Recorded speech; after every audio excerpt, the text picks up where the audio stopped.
Summer concerts, pool parties, chill nights under the stars. We're stocking up our closet so you're ready to look your best for all of it. At Plato's Closet in West Ashley and North Charleston, we're buying all things summer. So bring in your tees, tote bags, sandals, sunglasses, and more. We pay cash on the spot for gently loved name brand looks. Plato's Closet is the go-to destination for trend-forward teens and young adults who support local and shop sustainable. Visit Plato's Closet today. Plato's Closet, located in West Ashley on Sam Rittenberg Boulevard and North Charleston on Rivers Avenue. Jersey. Isn't it about time for somebody's favorite radio program? Yeah. 97.3 ESPN presents The Sports Bash with Mike Gill. When I'm driving, I got a guy on the radio who talks to me. I can't see him, but he talks to me. Now, live from inside the Ocean Casino Resort Studio, here's Mike Gill.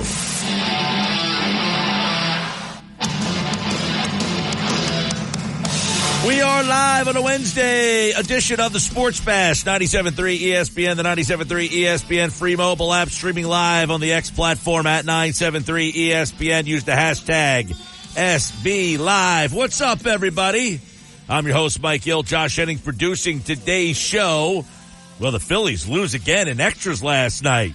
While you were sleeping, so too was the Phillies offense. They couldn't put a run on the board.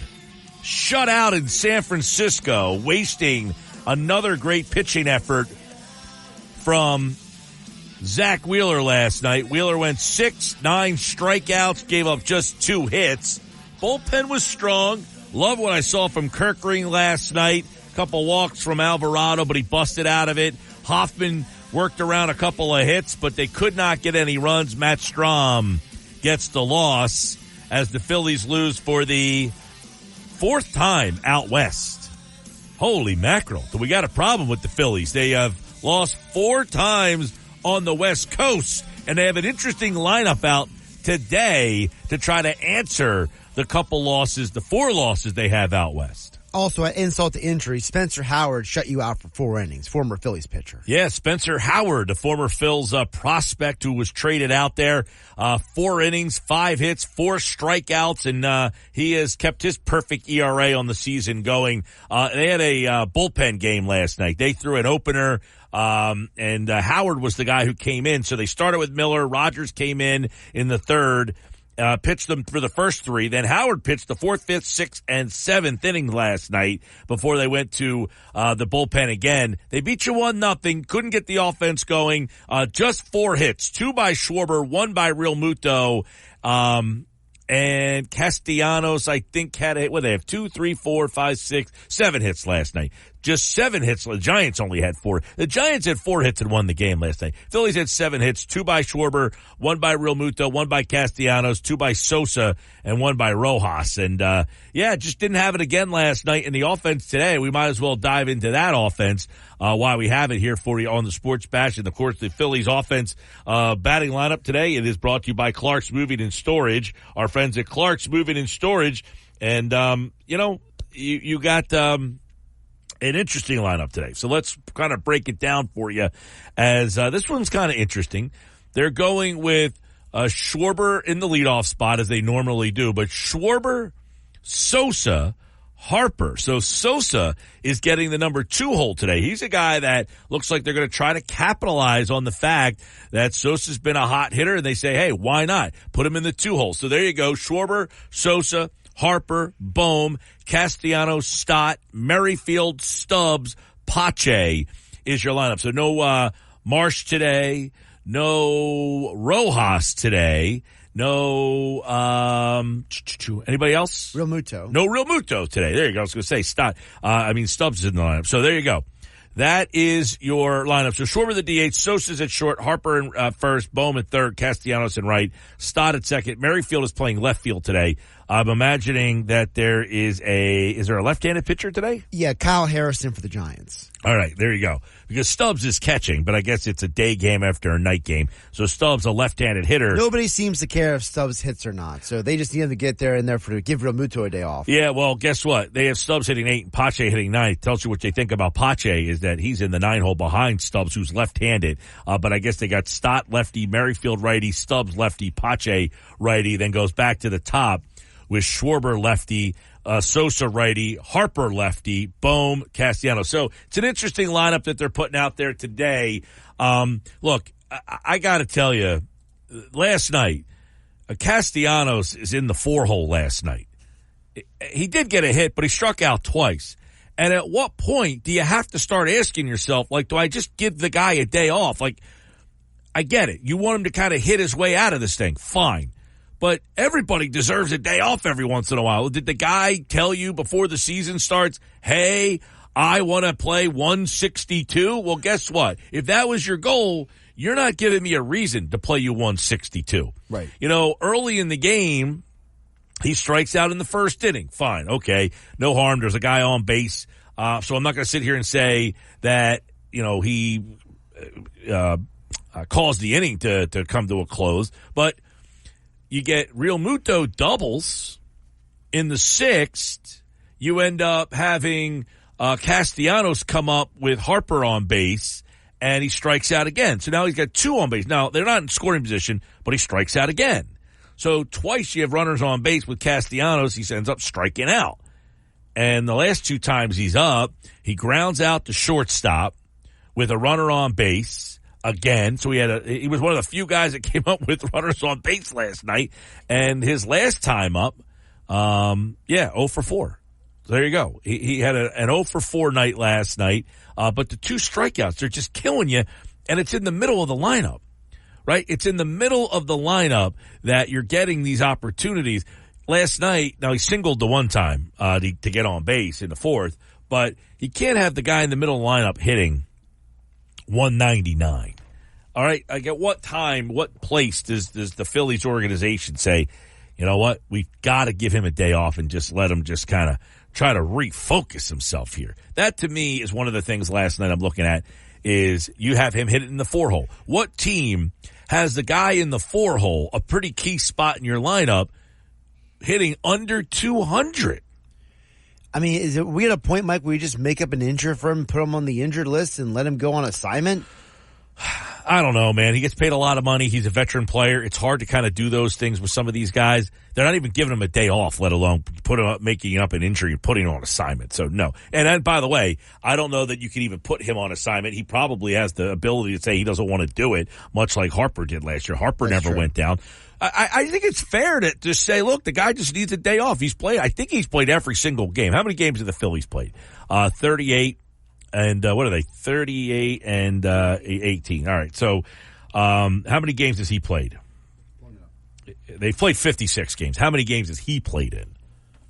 So He's played all 56. He's played all 56. Right. I was saying I don't remember him getting the day off. So he has not gotten a day off yet. I mean, everybody's gotten it. Schwarber's gotten a day off. He's a DH. He doesn't need a day off, but he's got a day off. I mean, it just is incomprehensible. Bohm's in multiple day off. And Bohm's the one guy on the team that you know is pretty much hit all year long. You got Nick Castellanos hitting 199. Like, what is this charade now? Like, what are they trying to prove? I don't get it. So, did somebody bribe somebody? Like, is that what's going on here? I just don't understand. Like, the guy dare you to play Castellanos every game this year. Here's some money. The guy is obviously struggling. There's no 2 ways about it. No ifs, ands, or buts. Yet they are refusing. Now, look, they didn't lose the game last night because Nick Castellanos. I'm just, getting to the point where not only is the guy struggling, you're hitting him in the middle of the lineup. Fine. You want this wild charade to go on and play him every day? Have at it, Hoss. But you're going to hit him in the middle of the lineup? You're going to hit him in the 4 spot and say, hey, this guy's hitting 199? Now, again, they didn't lose the game last night because of Castellanos. I'm just pointing out. No, but Mike, it's an excellent point because I was talking about it with a buddy of mine last night. This is the reason why Philly fans are just screaming for the top of their lungs, get rid of Castellanos, trade him, find somebody else. Well, that's irrational. But it's because of situations like this. You lose 1-0. And the most fans can rationalize Bohm's having a bad couple of days, Harper, but they look at Castellanos and be like, this guy's been bad all year. Yeah, well, listen, I get the frustration in what they're saying. He's an untradeable player. So the guy who says get rid of him and trade him is just now saying something just to complain. He is an untradeable player. Ask the guy then, who wants him? Nobody. Look at his contract and ask the question, what team wants Nick Castellanos? And the answer for you is not one team wants a guy hitting 199 making $20 million. So he's not a tradable guy. That conversation is completely irrelevant. He's not getting traded. But what can be done here is give him a damn day off and just say, look, maybe we can reset this guy. Look, has he just hit his, plateau and now he's becoming a declining player? That's what it looks like to me. He's got a slower bat. He's not hitting with the same power. I listen, this is coming from somebody, me. I was excited when they signed Castellanos. When they signed him, they got a player who was coming off of an MVP type of season. The year they got him, he was coming off of an amazing season in Cincinnati. In Cincinnati, he hit 309. 309. He had an on-base percentage that year of 362. That's really good. He had 34 homers and 100 RBI. So when the Phillies signed this guy, you're saying, man, they got a middle-of-the-lineup stud. Like, is he the MVP of the league? No. But, man, he is – if I said to you, rip the name off the back, you got a hitter hitting 309 with a 362 on-base percentage, 34 home runs, and 100 RBI. You would say, I'll put that guy right in the middle of my lineup and have no problem with it. Sure. And, by the way, he hit 34 homers at 100 RBI. He only played 138 games. So he missed almost 30 games and still had 100 RBI and 34 homers. So when they signed him, I had no problem with the signing. I wasn't ripping him and saying, what are you doing? This guy can't play. You're thinking, man, they got a guy to hit right in the middle of this lineup with Schwarber and Harper. He's a right-handed power bat. This is great.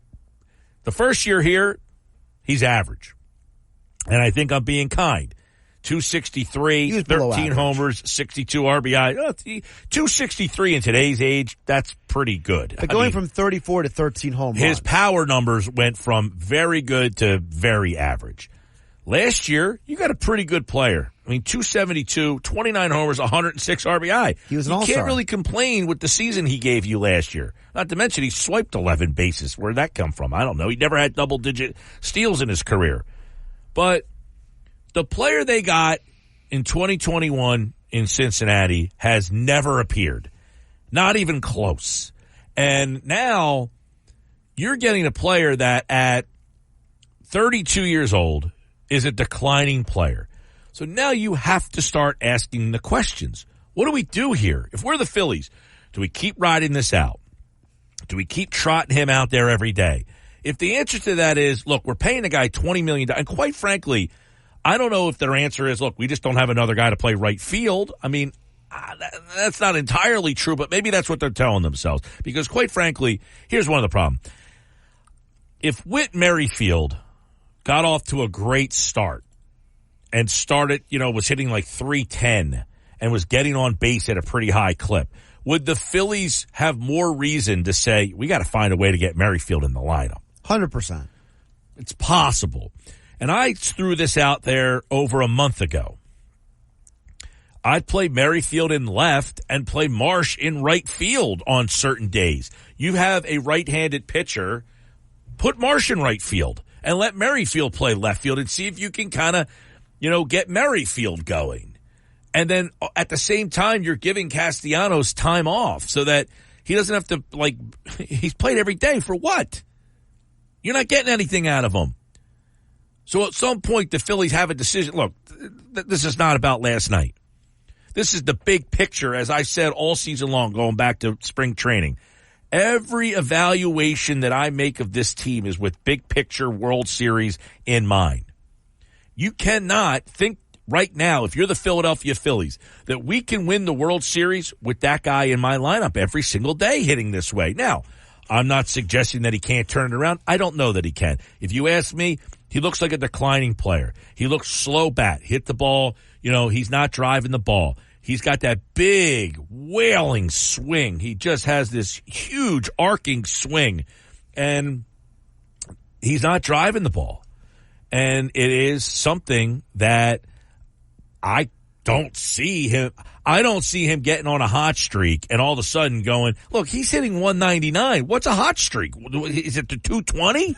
Probably. I mean, what's the best? You're at the end of the year. Now listen, at the end of the year, if he's hitting he gets to 220, but he hits 25 homers.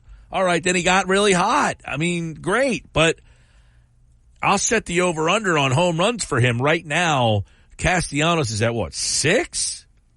He's got 6 home runs in the first 56 games. 56 games.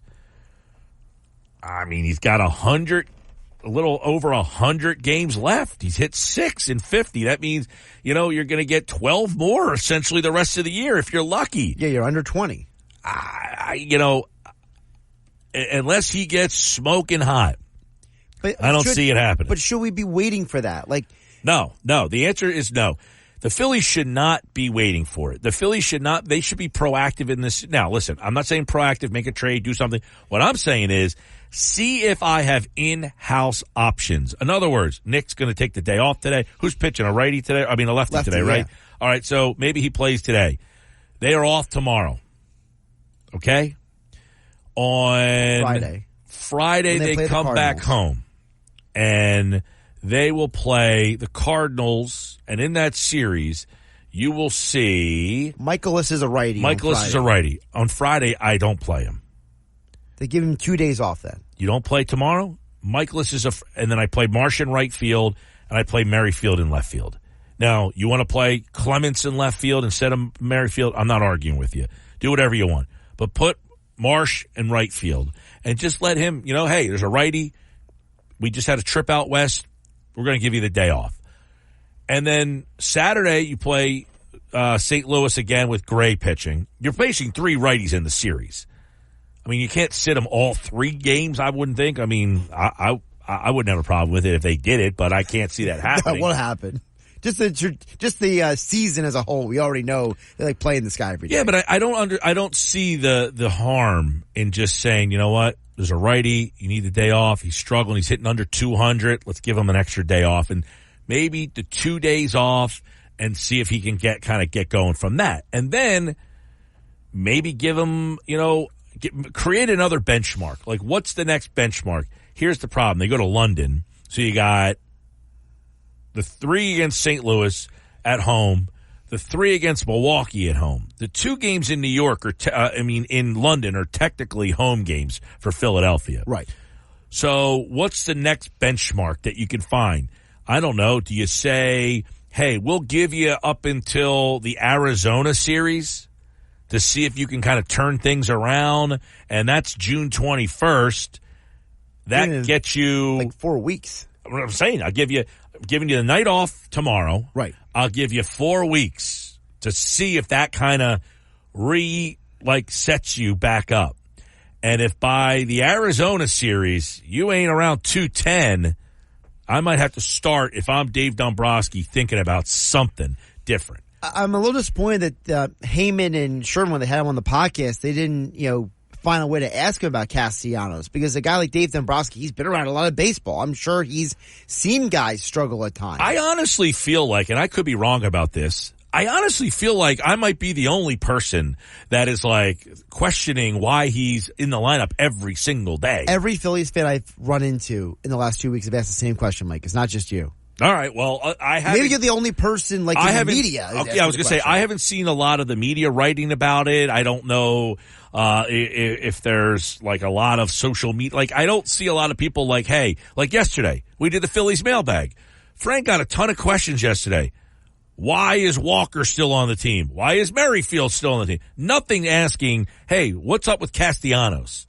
And I'm like, are people just not I ran into 3 Phillies fans just on Saturday night alone who all asked me, why is Castellanos in the lineup? Yeah. So, maybe you're right. Maybe it is something with the media in general, just kind of looks at Castellanos, just shrugs their shoulders. Well, there could be 2 things here where maybe Rob Thompson has made it known. Look, Casty's our guy. He's playing. And how long do you stick with that before you follow up and say, hey, man, I know you said that he's your guy. Rob, I know you said a month ago that he was your guy, but how long is your guy still your guy when he's batting under 200? Right, 199 is just like, you might say, well, what about Schwarber? Okay, that's a fair retort. Let's say you're Castellanos' biggest fan. Well, Schwarber, he hit under 200. He also got on base at a 360 clip. Not so much for Castellanos. Right. Castellanos on base percentage is like 260. Not even close. So, it's 264. So, but that still doesn't answer the question about why is he played every game. That I don't know. I don't know what the origin of, like, did he set a goal? You could be the biggest Castellanos fan in the world. I mean, even the Castellanos fan has to admit, hey man, maybe he needs a day off. Yeah, I don't know if they basically, if he set a goal, hey Skip, I want to play every day. I don't know the origin of why, because that's the thing. They do have options. You could play Rojas in center. You could play Pache in left and Marsh in right. You could play Rojas in center. You could play Merrifield in left and Marsh in right. You could play Pache in center. You could play Merrifield in left. You could play Marsh could play right field is what I'm getting at. But so could Pache. Christian Pache could surely play right field. Now you might say, well, he stinks too.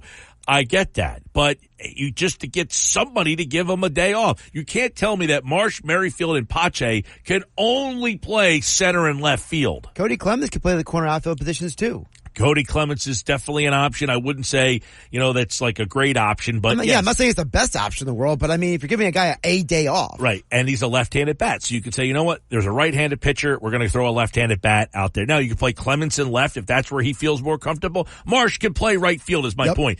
There's multiple left field options that Marsh doesn't have to play left field whenever, like, you can't say, hey, we don't really have. Heck, you could play Schwarber in left, and Marsh can play right field if you want to go down that road. The other thing is to think about is, when the way Sosa's going right now, could he possibly, when Turner comes back, is he an option to play some outfield? I know he has played a little bit of outfield in his past, but the way he's going right now, he might be a guy that you want to find some more time for as well. So, 609-403-0973, 609-403-0973. That's the text board. I do got a bunch of texts coming in. Dan in EHT says, how about Turner in center so Sosa can stay at short? Turner did play center field in Washington. I don't know, man. You pay Trey Turner $300 million. Are you then going to say you're a center fielder? I don't know. I don't remember what kind of center fielder he was. 44 games in center field. His fielding percentage was actually 98. Well, I mean, an outfielder's fielding percentage is going to be pretty good. I mean, the ball hit in the air to you, you catch it. I mean, if you have an error or two, it's usually throwing, and that makes your fielding percentage go down. So whatever his fielding percentage was, how much ground could he cover? Was he a guy that, just... We know he's a very good athlete. Yeah, and he's got a lot of speed. Look, I do remember Turner played center field. I don't think it's a preposterous notion, but you can pay the guy $300 million. You're going to say, hey, you're going to play center field. Not to mention, what do you do with Rojas? I mean, I know people out there say, who the hell cares about Rojas? He's a young kid. I mean, he's a part of their future. They like him a lot. He's a very good center fielder. Can Turner play left field? I don't know. I mean, are you going to do that on the fly in the middle of the year? Hey, we're moving you to go play the outfield now. I mean, Dan, I'm not ripping you at all. It's an outside-the-box thought. It's a good outside-the-box thought. My only question is, he's also coming off a hamstring issue, so how does that impact all this, too? Yeah, I mean... Soft tissue injuries. Covering the whole outfield. 609-403-0973. Mike, at the bare minimum, the Phils should give him the lefty-righty treatment they do with everyone else. Geez, do something. Go Phils. Yeah, I have no problem with that comment either. Geez, do something. That's the best answer yet. Maybe you need to just start thinking about Castellanos in the platoon, although, as we said yesterday, he's not hitting lefties or righties. Mike, relax on Castellanos. Liam will be done school soon. He'll be back in the crowd to cheer him on. He's always better when his son's in the stands. That's not true, because last year he made the All-Star team. Look at his first half splits next to his second half splits. Yep. And by the way, his son doesn't live here. He's only generally in the stands in like the playoffs. I mean, he might make some appearances in the summertime, but that comment is off base because Castellanos was an all-star in the first half of the season last year. And in the second half of the season, he was not as good. He was good in October in the one series against the Braves. FYI, Saturday, London is a Mets home game. Sunday, London is a Phillies home game. Okay, on this baseball schedule here on ESPN.com, it says the Phillies are at home. It says versus the Mets. That usually means at home as opposed to at the Mets. But you might be right about that. By the way, the pitching matchups came out for the London series. I'm going to the game. Suarez is pitching one game. Walker's pitching. I'm getting stuck with Walker. Yuck. Yeah. Maybe I can get Turnbull by then. Well, that'd be nice. Yeah, of course. I don't know which game I'm going to yet, Saturday or Sunday. I haven't picked that out. Jeff and Galloway. How about Harper and Wright? Bowman first, Merrifield third for a game. Not for one game. I don't think Harper's just going to go back and play right field for one game. Harper has said that he's really invested in playing in first base now, too. Yeah, so but he said just for one game. Would Harper be okay with that, though? I don't know. I mean, I don't think you're just randomly going to say, Bryce Harper, go play right field for the night. If you're going to do it, you're going to commit to Harper. You're our right fielder now, again.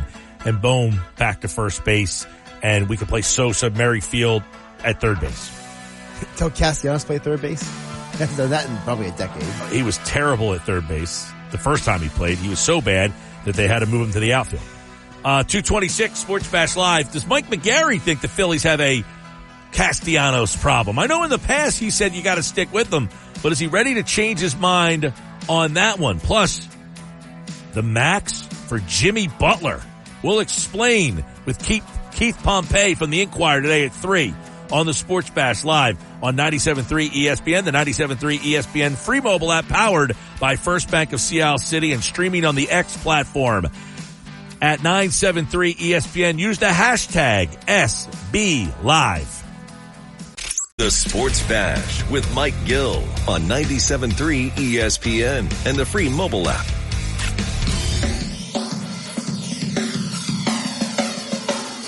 .233 on the Sports Bash Live, 97.3 ESPN. Phillies and the Giants today. Phillies lose again last night. Any takeaways from Mike McGarry? Press of Atlantic City, pressofac.com. Phillies fans like to hit the panic button at the first chance they get. It's just the first chance they're getting, Mike McGarry. Another loss last night. This one, though, a shutout loss. So we're seeing some concerning things about this offense right now. Yeah, I don't think this is the first opportunity they got to panic, did it? I think the Phillies started 2-4 this year, so maybe that was an opportunity here. But, yeah, they have dropped 3 in a row, but I am not concerned at all. I don't think anybody rooting for the Phillies should be concerned. And I point out that the Los Angeles Dodgers, who yesterday swept the doubleheader from the Mets, were roughed up by the Cincinnati Reds over the weekend. So this is baseball, 162 games.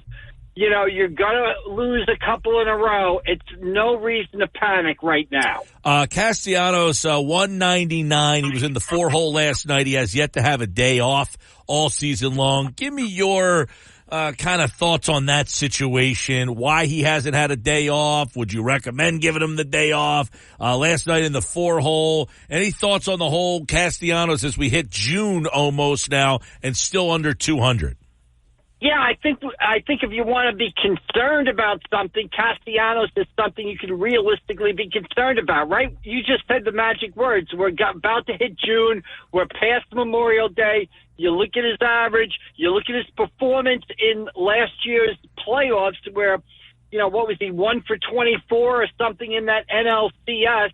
Why he hasn't gotten a day off, it's probably the construction of the team. I mean, you basically have guys in Marsh and Pache. You know, Marsh, they don't like to play him against lefties. Castellanos is right-handed, so he's not going to sit against a lefty. But I think Castellanos is a guy that is a slight concern and maybe is going to cost the Phillies at the trade deadline to maybe go out and get a right-handed bat that can maybe play a corner outfield position. Yeah, I mean, I don't know why, Mike, they don't utilize some in-house options either. It's not like they don't have, like Marsh could play right field. You could play Merrifield in left. You could play Pache in left and play Marsh in right. Like, I don't know why they don't at least try a couple in-house options before they even have, like not me anyway. I'm not saying you gotta get somebody and make a trade. You got some in-house options that you can at least try to see if you can help get him going. Yeah, I agree, but I think, their reasoning, if I had to take a guess, would probably be we're paying this guy, $20 million a year. We are off to a tremendous start. If they were 500 or a couple of games over 500, maybe it would be a different matter. But with how well they played, they can kind of absorb his poor season and give him every opportunity to try and figure it out, and I think that's what they're doing now. The question is he going to figure it out? And I think we're getting to a point where we can sort of sit there and say, maybe it's not going to happen for him this year. Yeah, it doesn't look like it. I mean, I don't know. I just see a guy, slower bat, not driving the ball. I mean, Mike, and this is coming from a guy, like when they signed Castellanos, I mean, 302, 360 on base, 100 ribbies, 34 home runs. I mean, he had a great season in Cincinnati. You're thinking, wow, they're adding this bat to the lineup. The guy he was then to the next year, he had a very down year his first year. He picked it back up last year, but there's no way he gets anywhere close to even maybe the guy he was in 2022.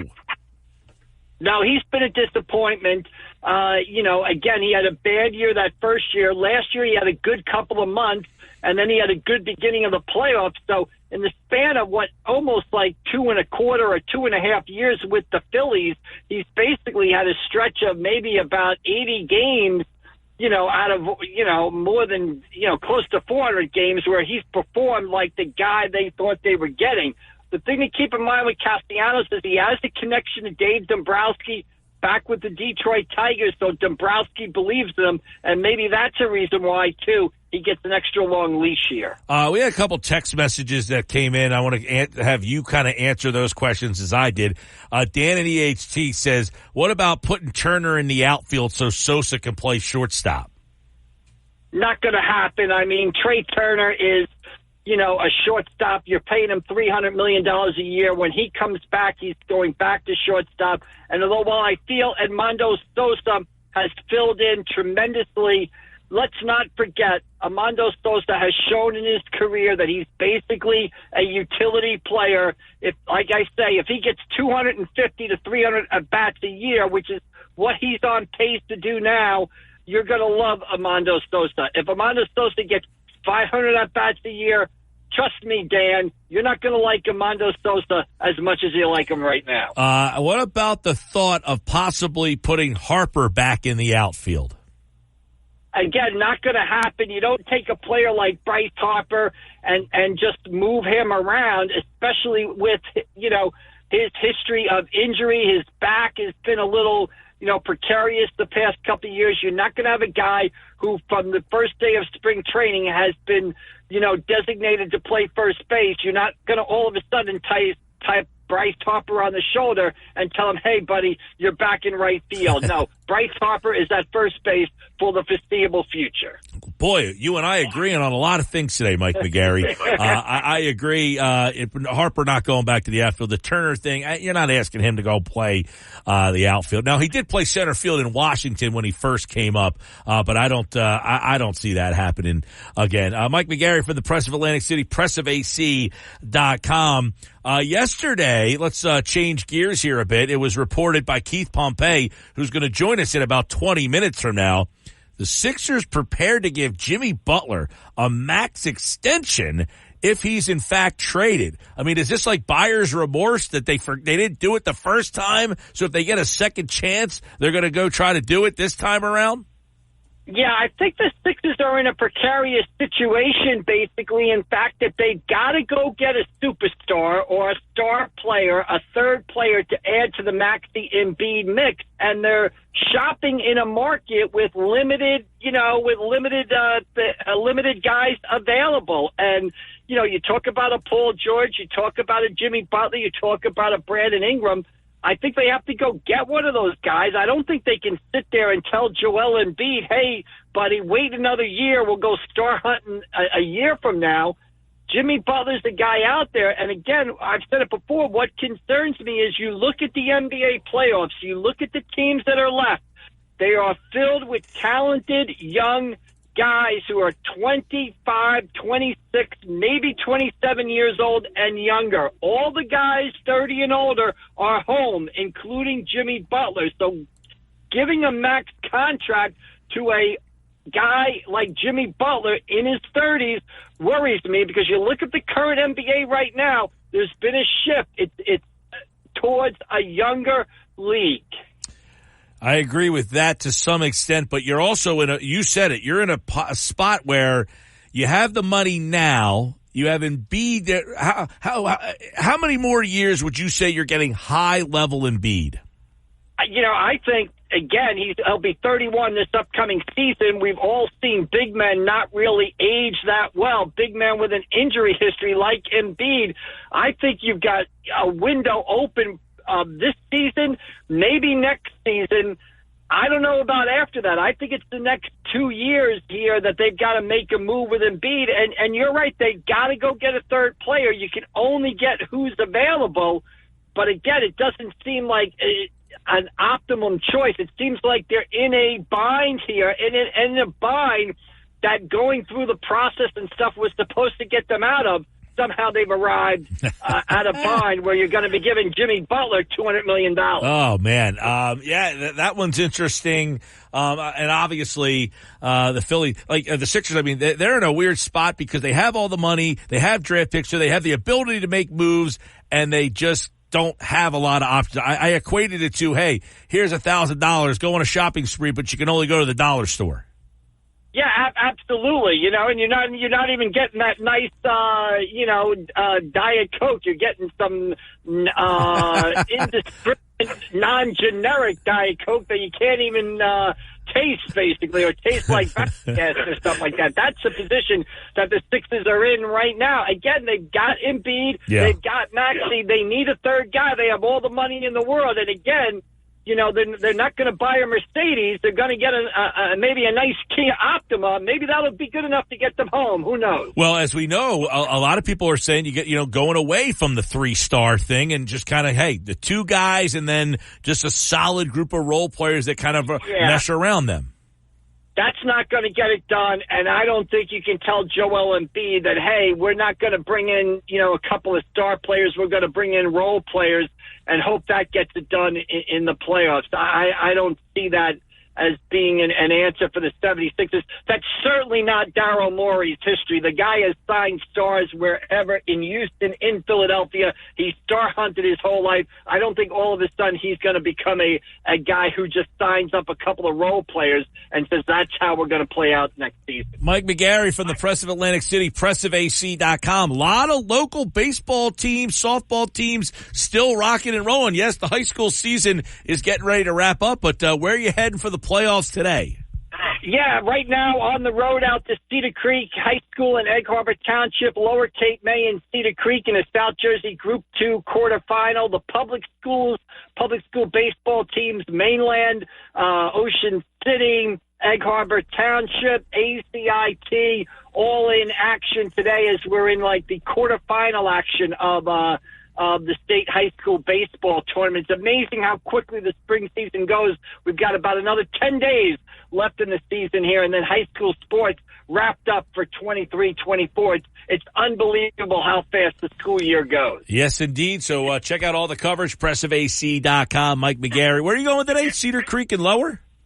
Lower Cape May, Cedar Creek, South Jersey Group 2 quarterfinal out here in Egg Harbor City. All right, there you go.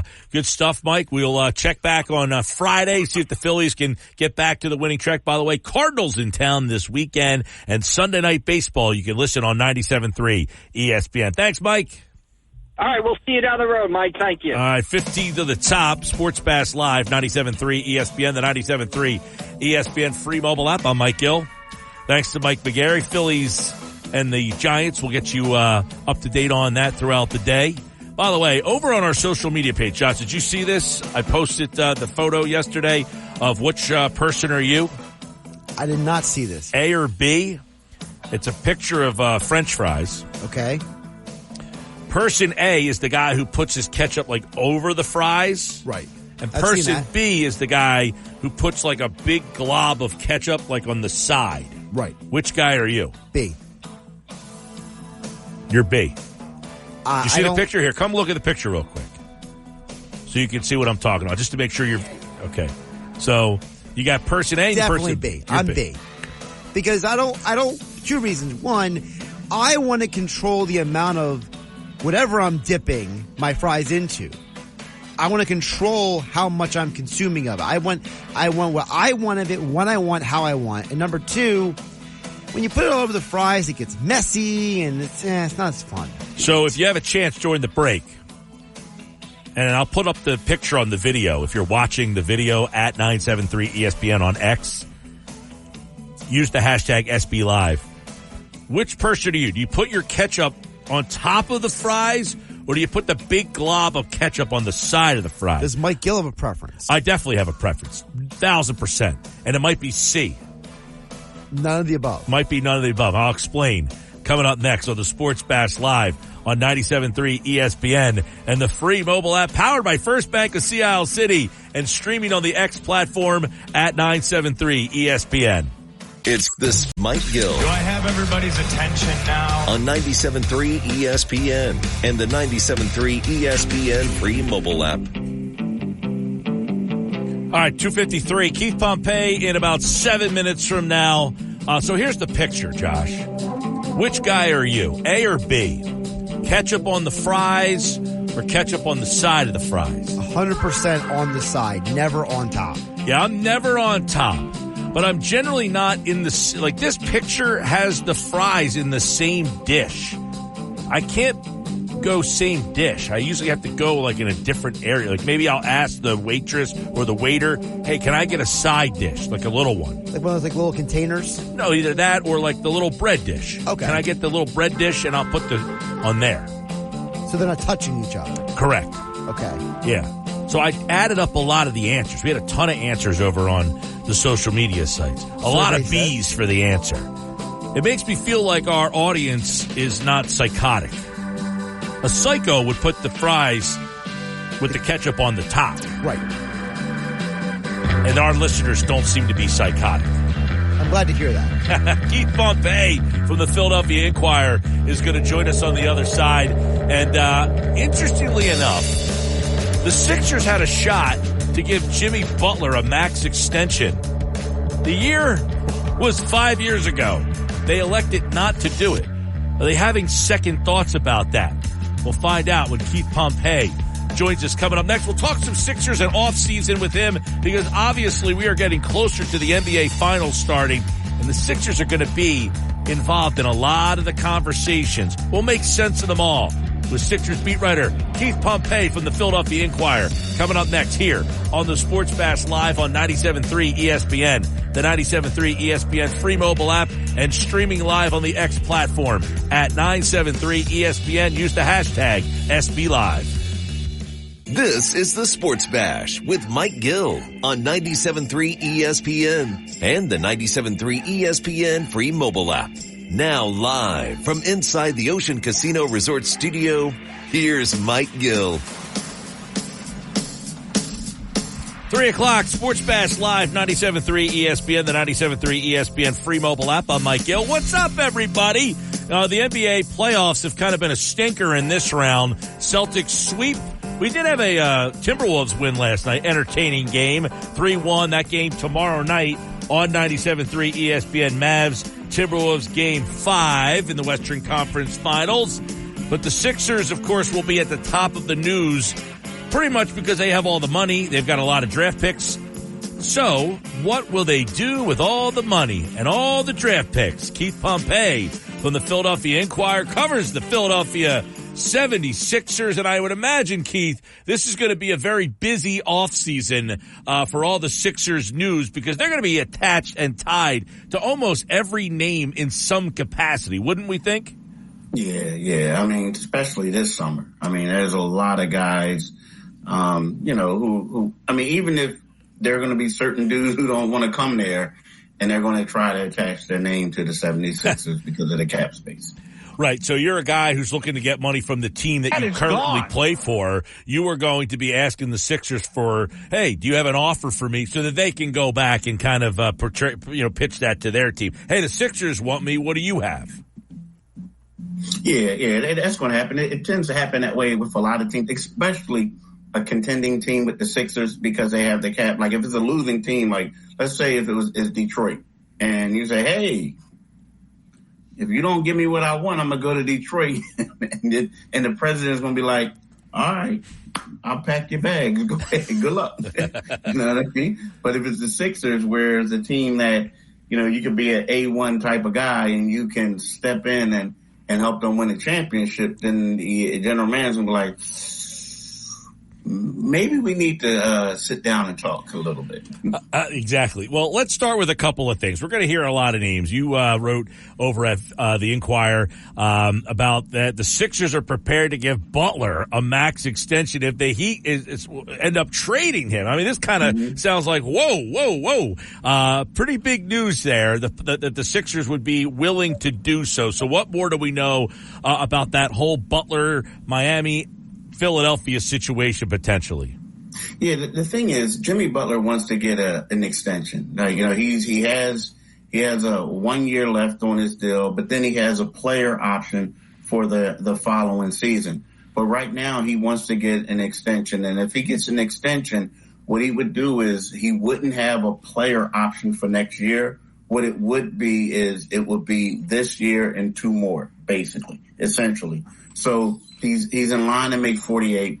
Miami doesn't want to talk to him right now. And Jimmy feels like, hey, I've been a good soldier. I led you guys to 2 NBA Finals appearances. Since I've been here, you guys had the 5th most wins in the NBA, and, on and on. Why don't you reward me? So the question is, a lot of people think if they don't look out for him, they could lose him next year in free agency, because he feels like you guys didn't take care of me like I've been taking care of you.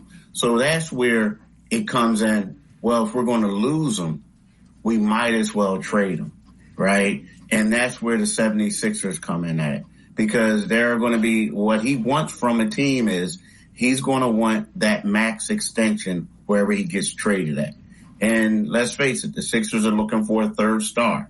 So that's where they come in at. And let's to be honest with you, yes, that is a big story.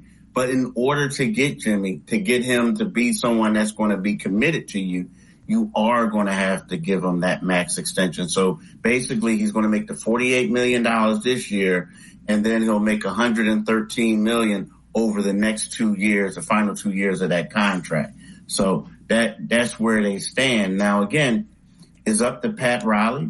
Like, we don't know if I know Jimmy loves it in South Beach. He loves South Florida, right? He loves South Beach too, probably, right? Yep. But it's one of those things where, I guess the question is, if you're Pat Riley and you don't want to pay him, and then you got to say, well, maybe he's just trying to use this as leverage to see if he can get the contract extension.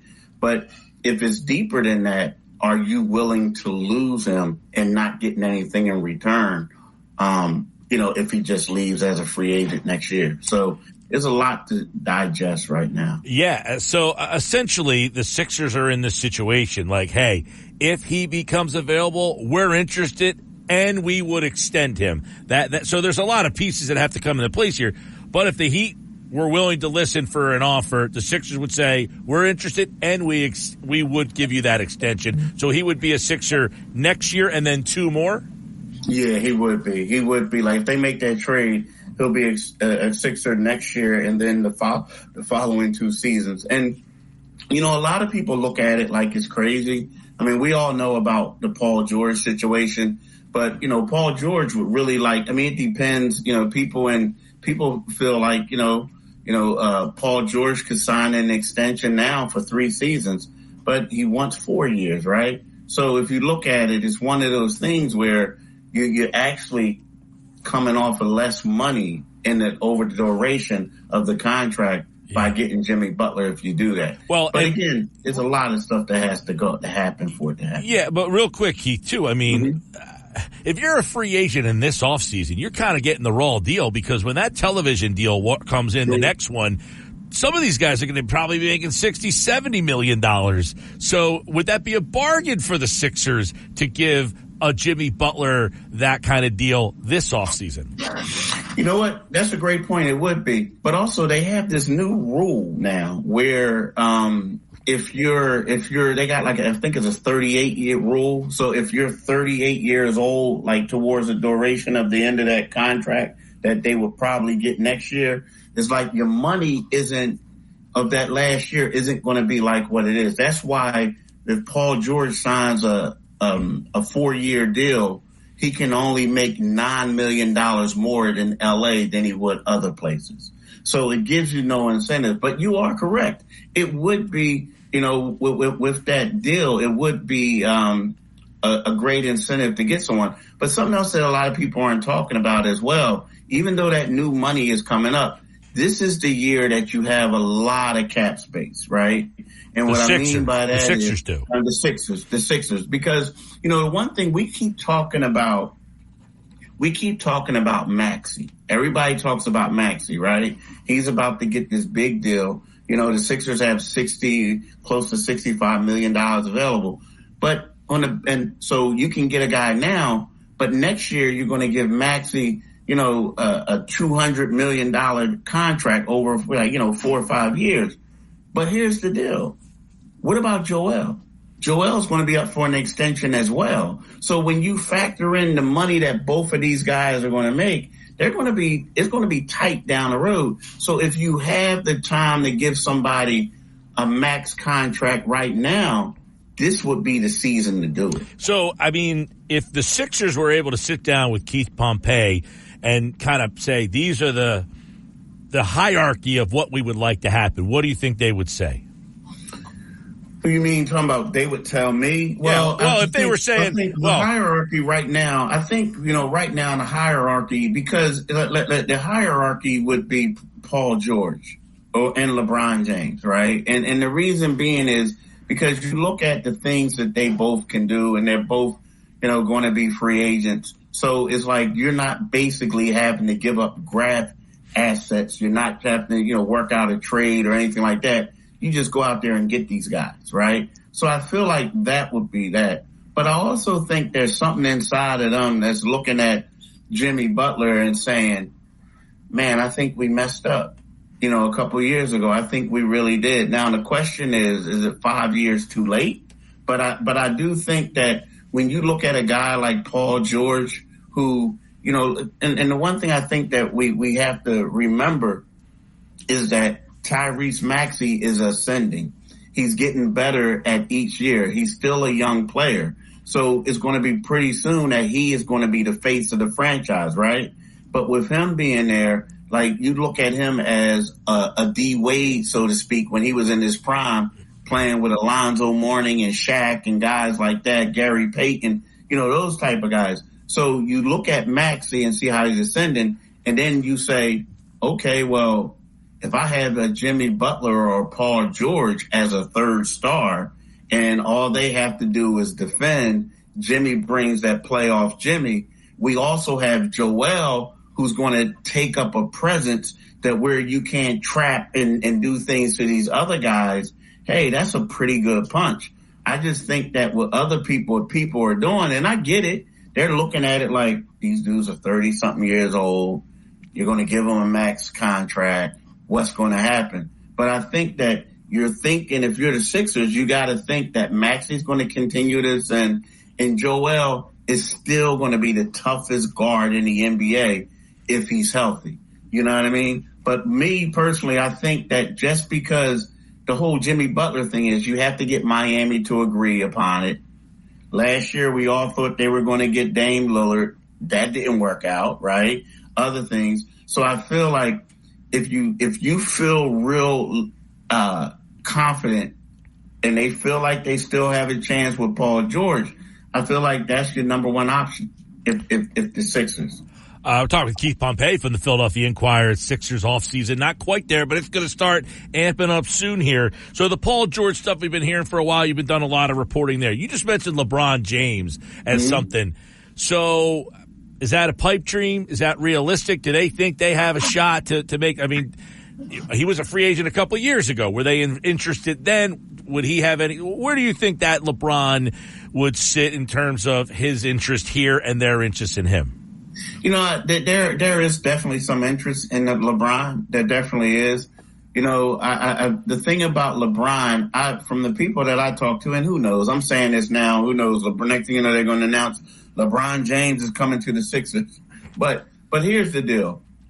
I think that the thought around the league is that LeBron is going to stay with the Lakers. The Lakers feel that LeBron is going to stay with the Lakers.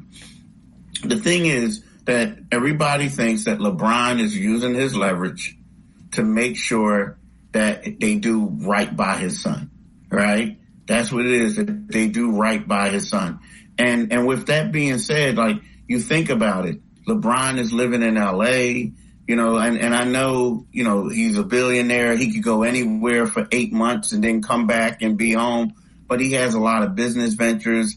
You know, his son is a high school, the younger son, middle child is a high school standout there. You know, do you want to move the family? Do you want to keep them there? You know, so it seems like there's a lot of things going on. But let's face it, LeBron has done this before.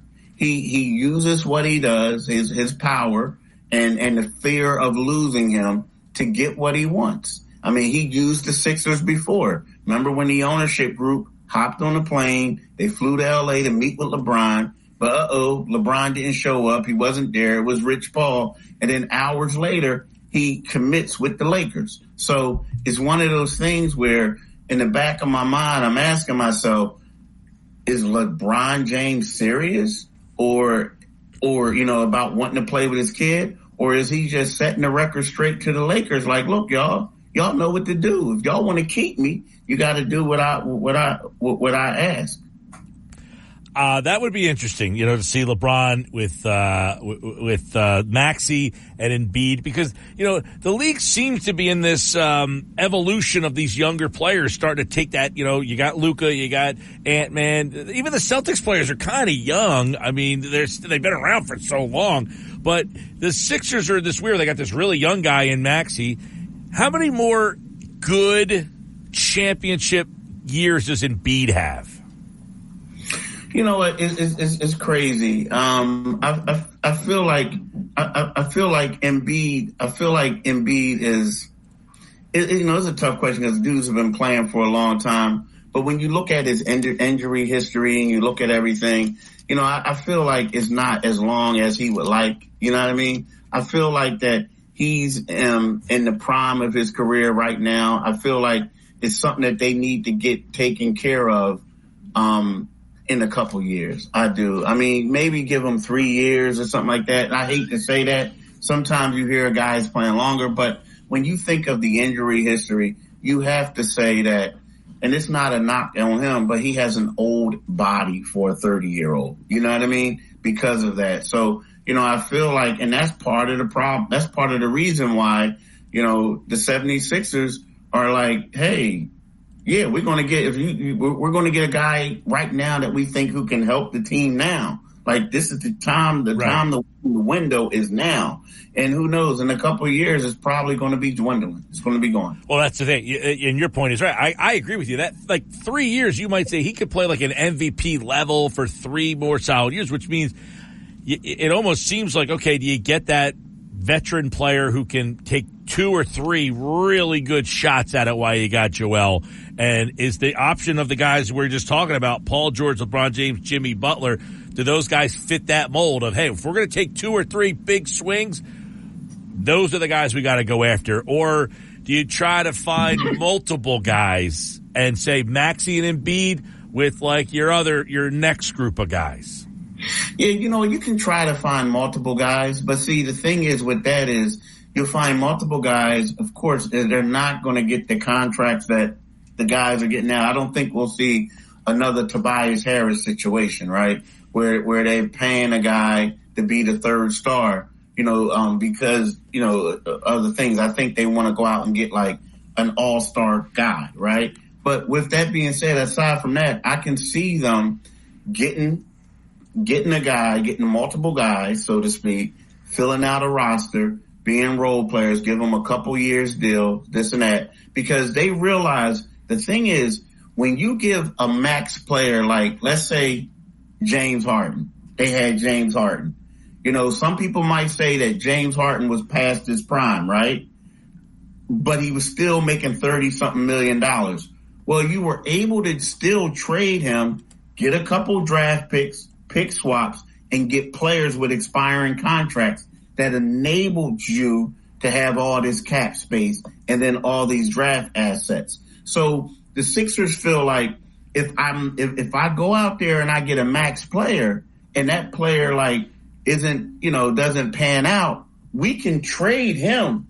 But if we get other lesser players, we're not going to be able to do that. Now, again, it's going to be a little bit tougher for them, but they will still be able to have, like on draft night, they're going to have at least they're going to have 5 first-round picks, and they're going to have a bunch of pick swaps. So what they could do is, if they don't get what they want, they can go, like you said, get build out a roster, and they'll still have several of those picks. And then hopefully you can make a trade later on, or you can do some other things. So there is some flexibility, but I do believe that their best bet would be to probably go out there and get a big name guy who they feel confident with, who can help win the championship. Keith Pompey from the Inquirer. Real quick, you got Oubre, Batum, Lowry, Melton, Hield. Any early indication on if they want to bring any of those guys back, or is it more, it depends on who becomes available? You know what, I think, I think Lowry,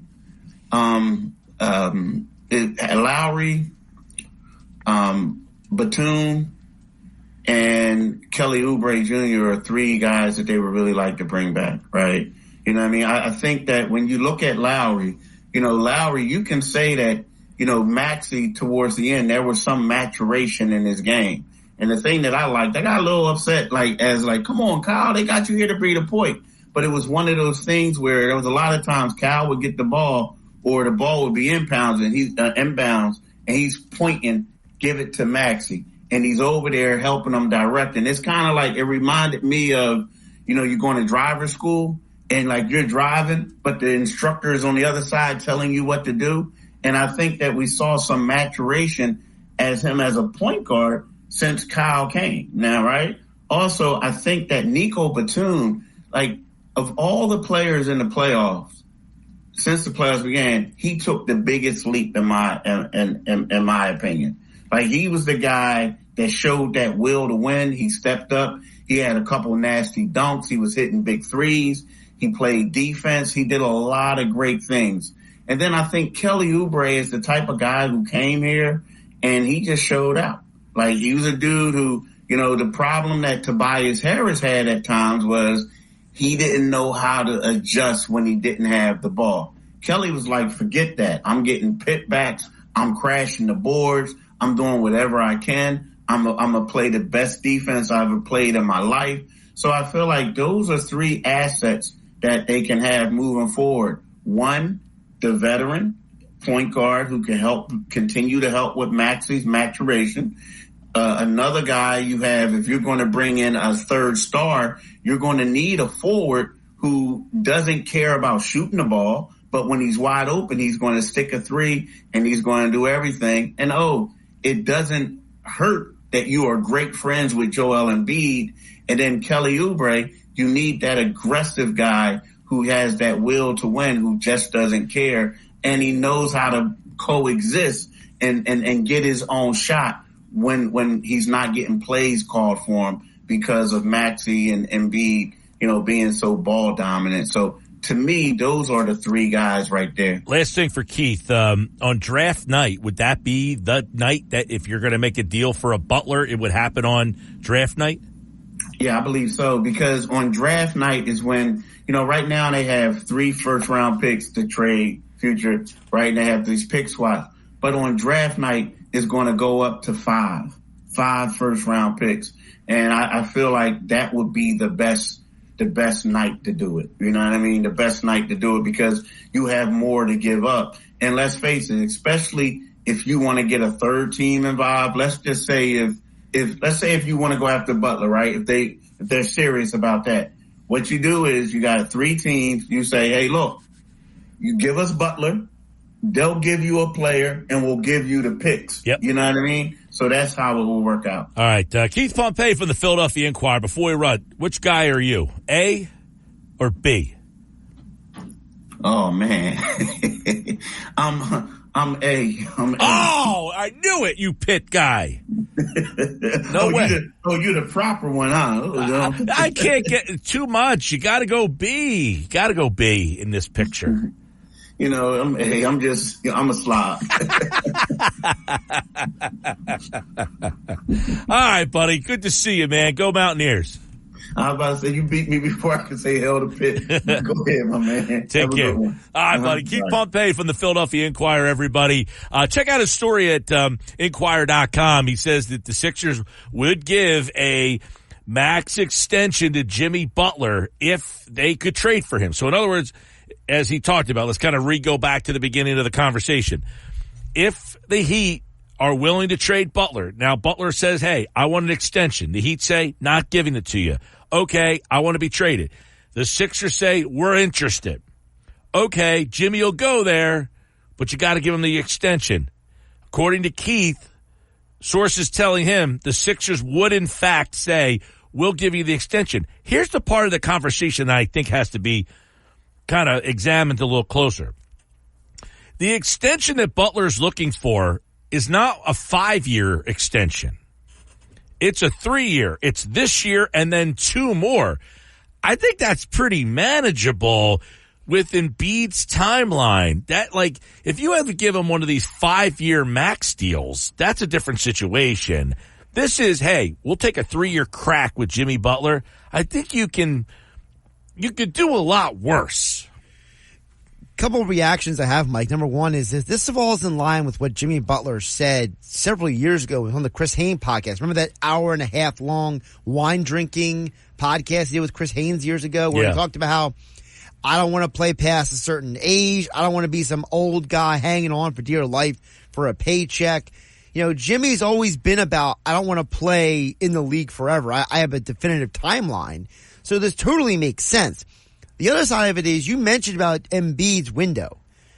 You gotta do something because you look around the Eastern Conference right now, there's no definitive team that's going to be like taking over this conference beyond a couple of years because of the fact that the Celtics have overlapping contracts coming up. The Bucks don't know what Giannis's future is. We don't know what exactly is going on in Miami and Chicago. Indiana is still figuring things out. Cleveland is still figuring things out. The Sixers have a chance right here, right now, to put themselves in that conversation. You gotta do something this offseason. So after hearing that conversation with Keith Pompey from the Philadelphia Inquirer, would you guys be on board with giving Jimmy Butler an extension for 3 seasons? It's a 3-year. And the point that I brought up to him, which is the television contract is going to kick in.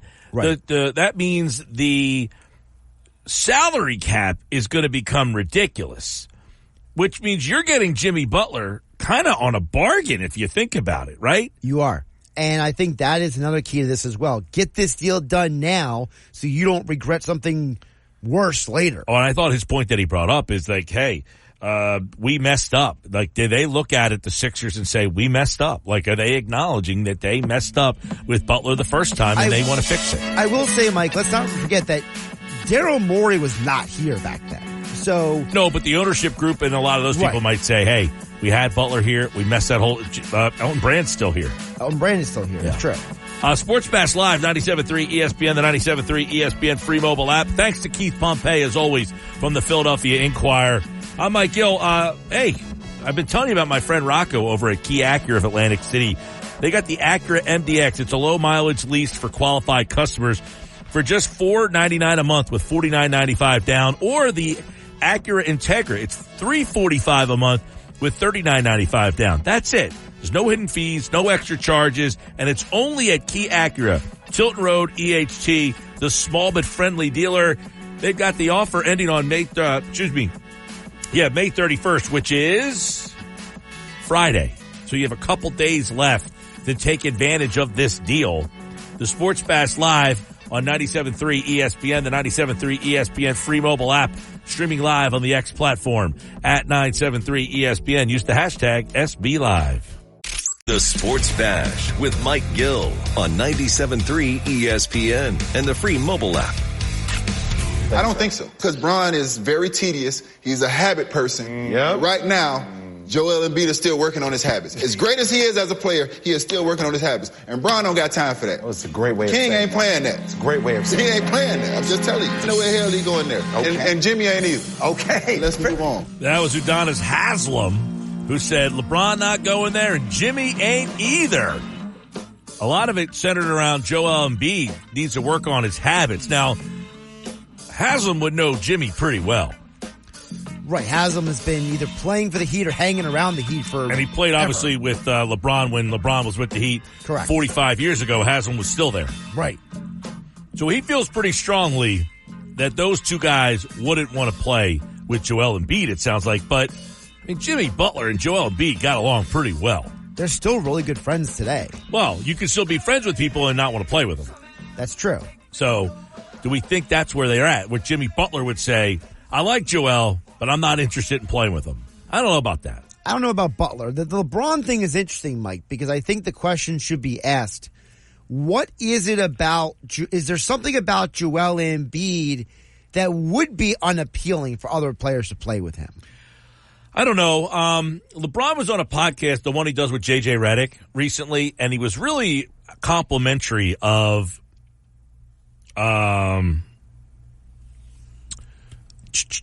Maxey. Basically saying, like, dude, he's so tough to defend. He's got a motor that just doesn't stop and all that stuff. So I wonder, like, would LeBron say, you know what, this Maxey kid, he's young enough to be, because we're talking about the league, like, getting turned over. Right. Does LeBron see the perfect blend? And I say this, Maxey's, 22, 23 years old. Yep. So he's on the young group side. We talked about the top players 25 years or younger. Maxey was number 6 on that list. So he is, right now, one of the best young players in the league. So a player like LeBron goes into a situation that's almost like, I got the young player that you have to have. Right. Embiid's not an old guy. No. Embiid is still playing. Injured, but not old. Injury's the problem, not age for him. He's not slowing down because he's becoming an older guy.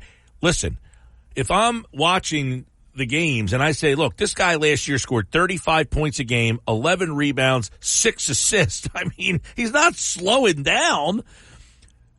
LeBron can say, look, I'm not the same player I was, but I'm still pretty flipping good. And if I'm the third guy, man, is that a spot that I think I can steal a championship on my way out? I gotta think that he would say, yeah, and whatever Embiid's lacking, maybe I can give to him. But to Haslam's point, is LeBron is he at a point in his life where he doesn't have time for that? Is LeBron at a point in his life where he says, I don't have time to deal with showing somebody the ropes. I just want to go in, do my thing every day, and, do what I do and not worry about other people. I don't know what LeBron's thinking. But I'm not Brian Windhorst here. I'm trying to understand Haslam's point, because he's making it sound like LeBron kind of wants to show up for work, not show anybody how he doesn't really want to go in there and be like teaching Embiid and Maxey. He just kind of wants to show up and do his thing. I can't comment on that because I don't know. Like, I don't know what his thinking is right now. Does LeBron, and look, what does it take, like, to be a guy? It's not like he's teaching him how to shoot a hook shot here. Right. It's not like he's trying to teach him how to be a 3-point shooter. He's trying to give him wisdom of winning. Right. And is that something that is, there's not, I don't want to say there's not effort in that, but it's more follow my lead, guys. Right. Not, hey, let's sit here and shoot 5,000 jumpers so you become a better jump shooter. Right. Like to me, I'm trying to decipher this because, one of the conversations was about, Kobe Bryant, for example. There's that one story about Kobe Bryant where, he told, I think it was like Smush Parker or one of those young guys from like the mid 2000 Lakers. He's like, listen, I'll go out partying with you tonight, but you got to come to work with me tomorrow. And like Kobe would basically tell guys, you want to hang out with me, want me to hang out with you, you got to come to work with me and shoot my 1,000 jumpers and do my workout routine. Yeah. I just don't see LeBron like drawing that line with guys. I don't think anybody should have a problem or would have. Like, I hear what Haslam's saying. I just don't agree with him. I think unless those guys said we would never play with that guy. Now, that's a possibility, but I can't imagine that any player of any substance, Jimmy Butler is a player with substance. Right. LeBron James is a player with substance. Major substance. I can't imagine them guys saying, I don't want to play with Joel Embiid. I think he's not good enough for me. Could Joel potentially change the perception of him because he's going to play for Team USA this summer and guys will get to know him a little differently? When does that all start? I think USA reports end of June. Let me double check. Because I guess the question would be, that's an interesting point you bring up. When does NBA free agency start? Because when do these guys going to then get together? Who's on that team that's available? And how do you sell once you're there? Like, Joel Embiid is on Team USA. He had the option to go play for France and somebody else. France and obviously Africa, but what did he have a fourth place he going to play? No, maybe three. So he's on Team USA.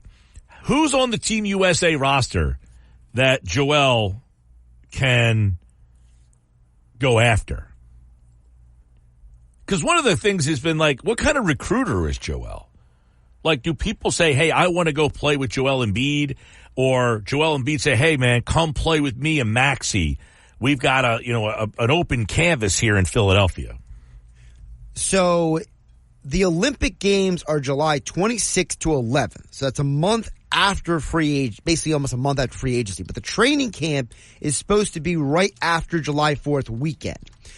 The team as of right now is Kevin Durant, LeBron James, Bam Adebayo, Devin Booker, Steph Curry, Anthony Davis, Anthony Edwards, Joel Embiid, Tyrese Halliburton, Drew Holiday, Kawhi Leonard, Jason Tatum. That's the 12. Wait, go through that one again. So your 12 are Kevin Durant, LeBron James, Bam Adebayo. Kevin Durant, LeBron James, Bam Adebayo. None of those guys. Oh, LeBron James. Okay. Durant possibly. Durant possibly. He may ask his way out. You know how he does. Devin Booker, Steph Curry, Anthony Davis, Anthony Edwards, Tyrese Halliburton, Drew Holiday, Kawhi Leonard, Jason Tatum, and they all are joined by Joel Embiid. Okay. So obviously. So the two biggest names are Durant and LeBron there. Yeah. Durant, hey, do you want to force your way out of Phoenix? Come play with me. Or LeBron, what would it take for you to come sign with us in Philadelphia? Right. Because apparently this training camp is going to be going on basically around the beginning of free agency. Because they had to report to this training camp a few weeks ahead of going to the Olympics in Paris. Yeah. This is according to the USA Basketball website. Yeah, I definitely think that. And when does that start again? So the Olympic Games this year are July 26th to August 11th. So that's and free. Well, the draft is June 26th. Right, and free agency is afterwards.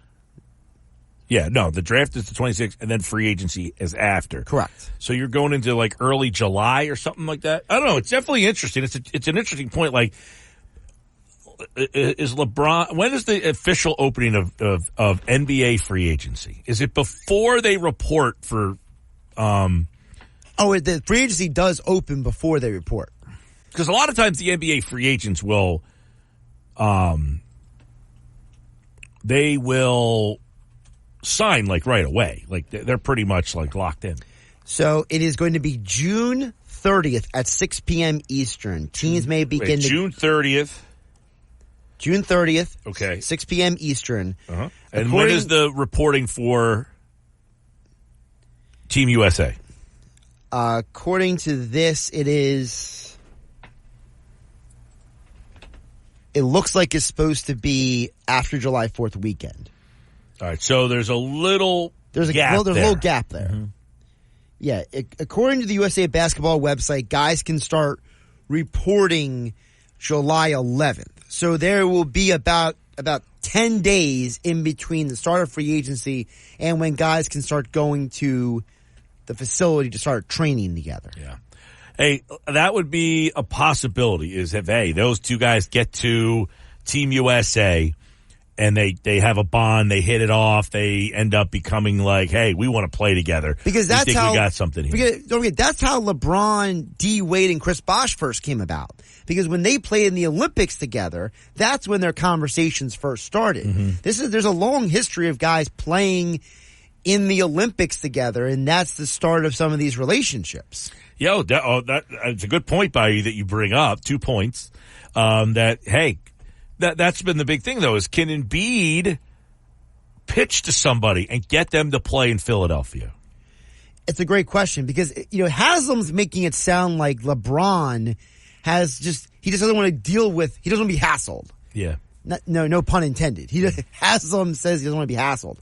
But it's like, I just don't see LeBron as this guy who's like, don't bother me. I got to go do my workout now. All right.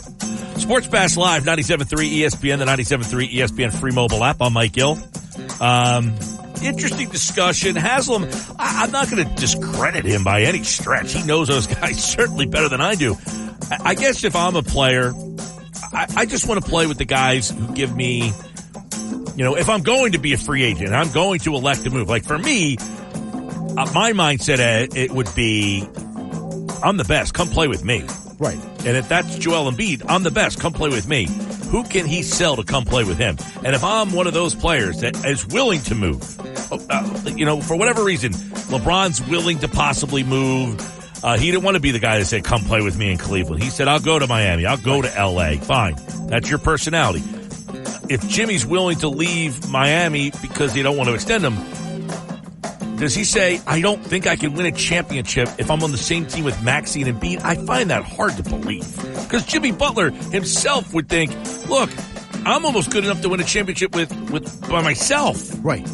Jimmy pretty much got to 2 NBA finals by himself. It was him, Adebayo, and a band of misfit toys. Coming up at 4 o'clock, football at 4 here on the Sports Bash Live, 97.3 ESPN. This hour of the show, it's being brought to you by Broadleys Plumbing, Heating, Air Conditioning, your trusted source for heating and plumbing service and installation for generations. 609-390-3907, online at broadleys.net. Jeff Mosher has football at 4 coming up in 14 minutes from now on the Sports Bash.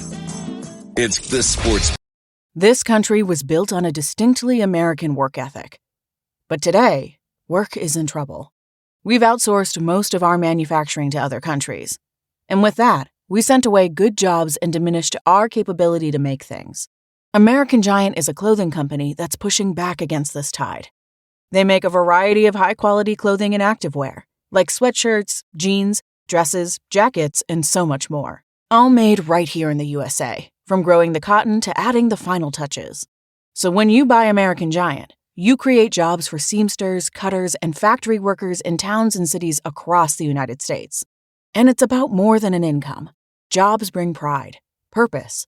They stitch people together. If all that sounds good to you, visit American-Giant.com and get 20% off your first order when you use code STAPLE20 at checkout. That's 20% off your first order at American-Giant.com with promo code STAPLE20. Mike Gill. And I am the voice of the voiceless. On 97.3 ESPN and the 97.3 ESPN free mobile app. 3:51 on the Sports Bash Live, 97.3 ESPN this hour, brought to you by Broadlee's Plumbing, Heating, AC.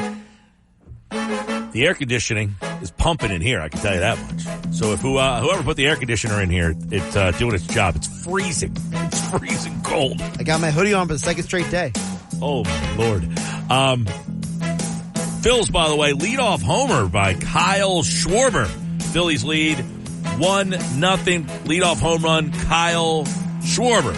Phillies in San Francisco today, taking on the Giants. So give me those dates again that you just came up with. All right, so here's the full timeline. So free agency starts June 30th.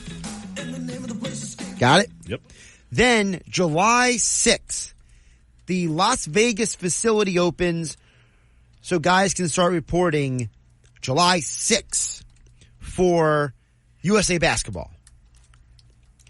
Everyone needs to be there, though, by July 10th, Mike, because they have an exhibition game against Canada. And then from... Throw the records out. Right, throw the records out. Where's Steve Nash when you need him? So then from July 15th to July 22nd, they will be playing 4 more exhibition games before they go to Paris for the July 28th opening round game against Serbia. So technically, if you report the very first day the camp is open, you could be out on the road from July 6th to August 6th. All right, so it's about a month. It's a minimum month commitment. But the free agent period opens up before then. So the question is, does LeBron make his decision before he even goes to camp? Or does he say, you know what, let me see if this Joel Embiid tries to pitch me? Yeah, does it become the summer of LeBron and we're just hanging on? What do you summer? make of the reports about his son saying he will only work out for the Lakers and the Suns? I saw that report and... Got a text message about that a little while ago. Yeah, I saw that last night. I thought it was Jake Fisher who... Mike and Marmora said, Gil, I read something that LeBron's kid declined 10 workouts from other teams. Yeah. He's only working out with the Lakers and Suns. I think the ego is pretty insane considering he's not a great prospect. Declining workouts, it's a horrible look. I hope the Sixers don't draft him solely on peak LeBron's interest. I think it was Jake Fisher from Yahoo Sports writing about this late last night, because basically the thing is that apparently Bronny is like, he is pretty intent on playing for certain teams and controlling his destiny. And I'm not a fan of that. No. You should be happy wherever you go. Yeah, I mean, that whole thing's another story. The fact that Bronny James is the most notable player in your draft. And he might be the worst. Sports Bash Live, 97.3 ESPN, the 97.3 ESPN free mobile app. I'm Mike Gill. Coming up is football at 4. Jeff Mosher's in the house. We are 100 days to the Eagles opener. Now, coming up tonight at 5 o'clock, I've got the 10 stories that I'm looking forward to the most with this Eagles season. We'll talk about that and more. OTAs tomorrow. Jeff Mosher, football at 4, coming up next. 97.3 ESPN presents the Sports Bash with Mike Gill. It's time for Football at 4, powered by the Inside the Birds podcast. Just hungry to bring back another Lombardi to Philly. The fans deserve it. Our team deserves it. Culture begs for it. Now live, this is Football at 4. Football at 4 is powered by the Inside the Birds podcast. It's brought to you by Bet365. Whatever the sport, whatever the moment, it's never ordinary at Bet365. Jeff Mosher is host of the Inside the Birds podcast. And, of course, you can get that on all podcasting platforms. And check out their YouTube channel for all their great content. Just search Inside the Birds. Phillies and the Giants 1-0. Bottom of the first, a home run to lead it off from Kyle Schwarber. And there is Jeff Mosher. If you're watching on the X platform at 973 ESPN, use the hashtag SB Live. What's up, Jeff Mosher? How are you on this Wednesday afternoon? I'm doing well, Mike. I'm excited for, Memorial Day's behind us, and we got great summer weather here, and pretty soon, before you know it, it'll be training camp time, as we like to say. But all in all, pretty excited. Now, was it you that started the Farkas up on the boardwalk in Ocean City? Did I see that? No, I was in the much calmer Wildwood. Were you the one who got the boardwalk shut down there? Yeah, but I'll tell you, I think that was more of there's a lot of people here, and we could see the potential of something bad happening, because while I was on the boardwalk, didn't hear anything or seeing anything that crazy. All right. Well, I'm glad to hear that it wasn't you. It was not me. Not this time, Mike. Not this time. Coming a little bit later on in the show, in the 5 o'clock hour, it's 100 days until the Eagles open the season against the Green Bay Packers. So I'm going to give my 10 stories that I'm looking forward to this Eagles season. If you were to say, what's the number one story in your mind, like, that you are looking forward to seeing the answer to? Now, if you have more than one, but if you say, like, this one stands out above everything. As OTAs tomorrow, they're going to have a little break before the OTA period. The mandatory comes up on June 4th, 5th, and 6th, and then that's going to be it until training camp. So, from what will be, in your mind, the story we're covering the most? Oh, wow. There's going to be a lot of them. Yeah. I have 10, and I could have done. I have 10, and I probably could have done 20. Okay. I can think of 10. My issue would be the hierarchy of it, because there was not one specific area of the team where you said, if you just fix that, then everything is fine, right?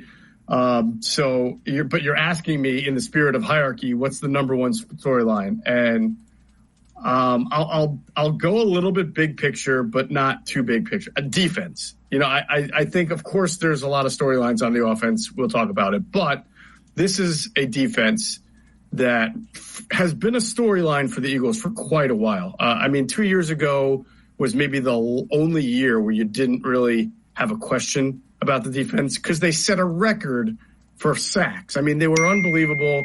They went to a Super Bowl.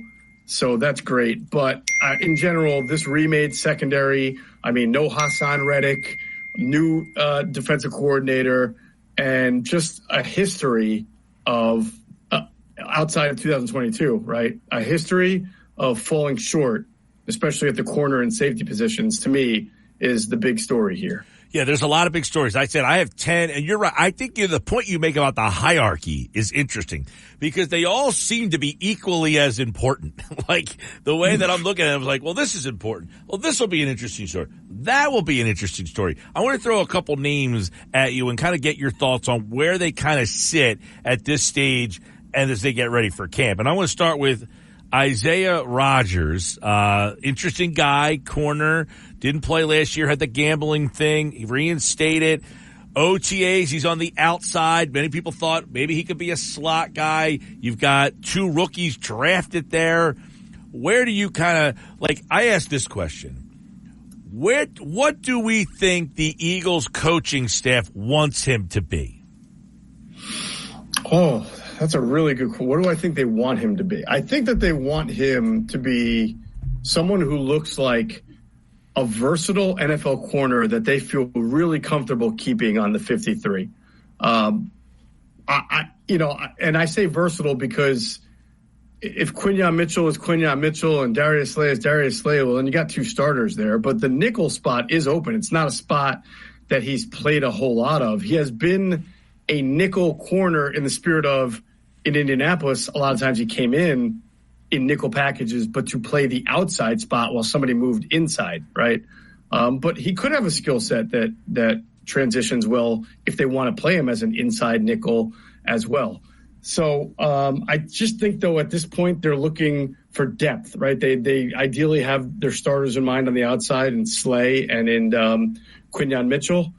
They've got Avonte Maddox back. They've got Cooper DeJean. They've got some slot options. So they really need somebody who if you look at last year, they wanted Greedy Williams to be that top back, right? That guy, that veteran. He was not that guy, right? And then it was Job, and he wasn't that guy. And then it was Ricks, and he wasn't that guy just for last year. And there have been other guys in the past where they've hoped would be their top corner who could come in and play a little if they had injuries, and it just has not manifested for him. So at very least, I think they would like to know that they've got a capable NFL corner who can come in and give them snaps if need be. So they don't necessarily say, we want this guy to be a starting slot guy, or we want him, he's just a depth piece.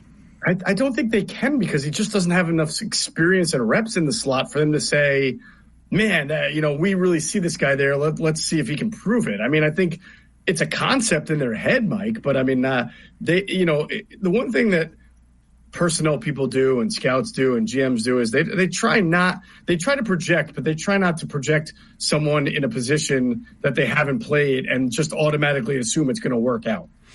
Jeff Mosher, Inside the Birds podcast, InsideTheBirds.com. Another guy, Paris Campbell, both former Colts, by the way. Same kind of question. What do they want him to be? Where does he kind of sit right now? Healthy. That's what they want him to be. That's been his biggest issue throughout his career. He hasn't been a productive player because he's been a very unavailable player. And for the Giants last year, I don't know what to make of it. I know he did not see a lot of playing time even when he was healthy. So we've talked about that on Inside the Birds a little bit. They weren't exactly thrilled with what they were seeing from him in practice, and maybe that's because look who was throwing them the ball. It could be could be that too.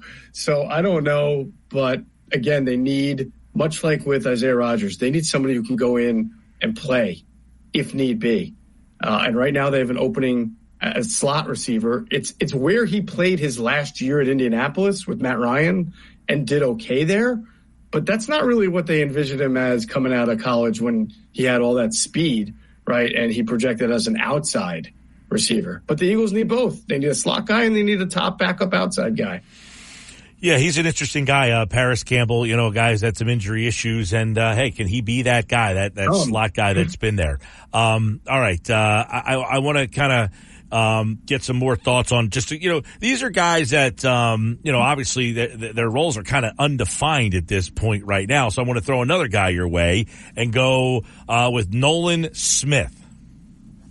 Yeah. What do they want to see out of Nolan Smith? Development, strength, added muscle, and development. More moves that he's able to showcase. But again, sort of also in the Paris camp, just be healthy, be durable, be stronger, be ready to play the run and rush the passer. You don't have to worry about what he's showing you in practice per se, because he's 100 miles per hour. He's a great practice player, but we all know practice and the games is different. And we all knew he needed to get stronger and he needed to get bigger and fight off blocks. That is something you can show right away once the pads come out, especially at training camp. Yeah. So just to kind of, on that one here, the Bradbury situation I find to be fascinating. Okay. There's so many peels of the onion with the whole Bradbury thing to me. He's not at OTAs. Fine. He's not, it's voluntary. He doesn't have to be there. What do they want Bradbury to do? Do they want him to show? Do they want him not to show? Let's start with that. Yeah. So and I'm going to wrap this into Nolan Smith for you, but I want to start there. He has guaranteed money, whether he's on the team or not, and whether he's hurt or not. So getting hurt really is, you can stay away, don't get hurt. And that doesn't matter because, they owe him the money whether he's hurt or not. The issue is, can you at least get something in a trade? Can you deal him for one of those conditional 6 that can become a 5, right? That type of thing. And for that, he'd have to be healthy. So I would imagine that they wouldn't mind if he doesn't show up for quite a bit. Now, when training camp starts, Mike, no one's going to trade for a guy who's not even there, right? Especially coming off a terrible year. So he will have to eventually come and compete and report. And obviously, Quinyon Mitchell's got to play decent enough for them to be confident in starting him. But I don't think Quinyon Mitchell has to play at the highest of high levels for that. He just has to play at a level that you expect a rookie corner to be at. All right. So there's a lot there, right? So Bradbury, does he the writing he feels is on the wall, right? But if he showed up and played, is he the starter? I don't think so. Even with the money, they would just cut him, you think?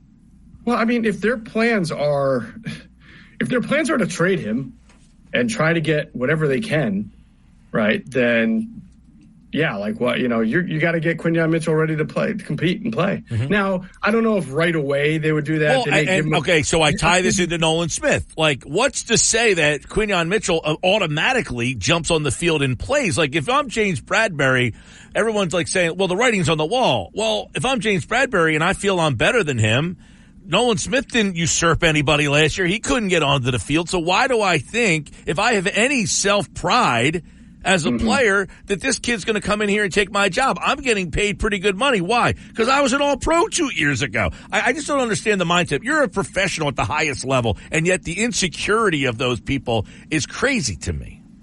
Yeah, and listen, I don't know what the mindset of James Bradberry is. So I don't know if he was told to stay away or if it was a mutual thing. So I don't Apparently want to he has a charity event this week.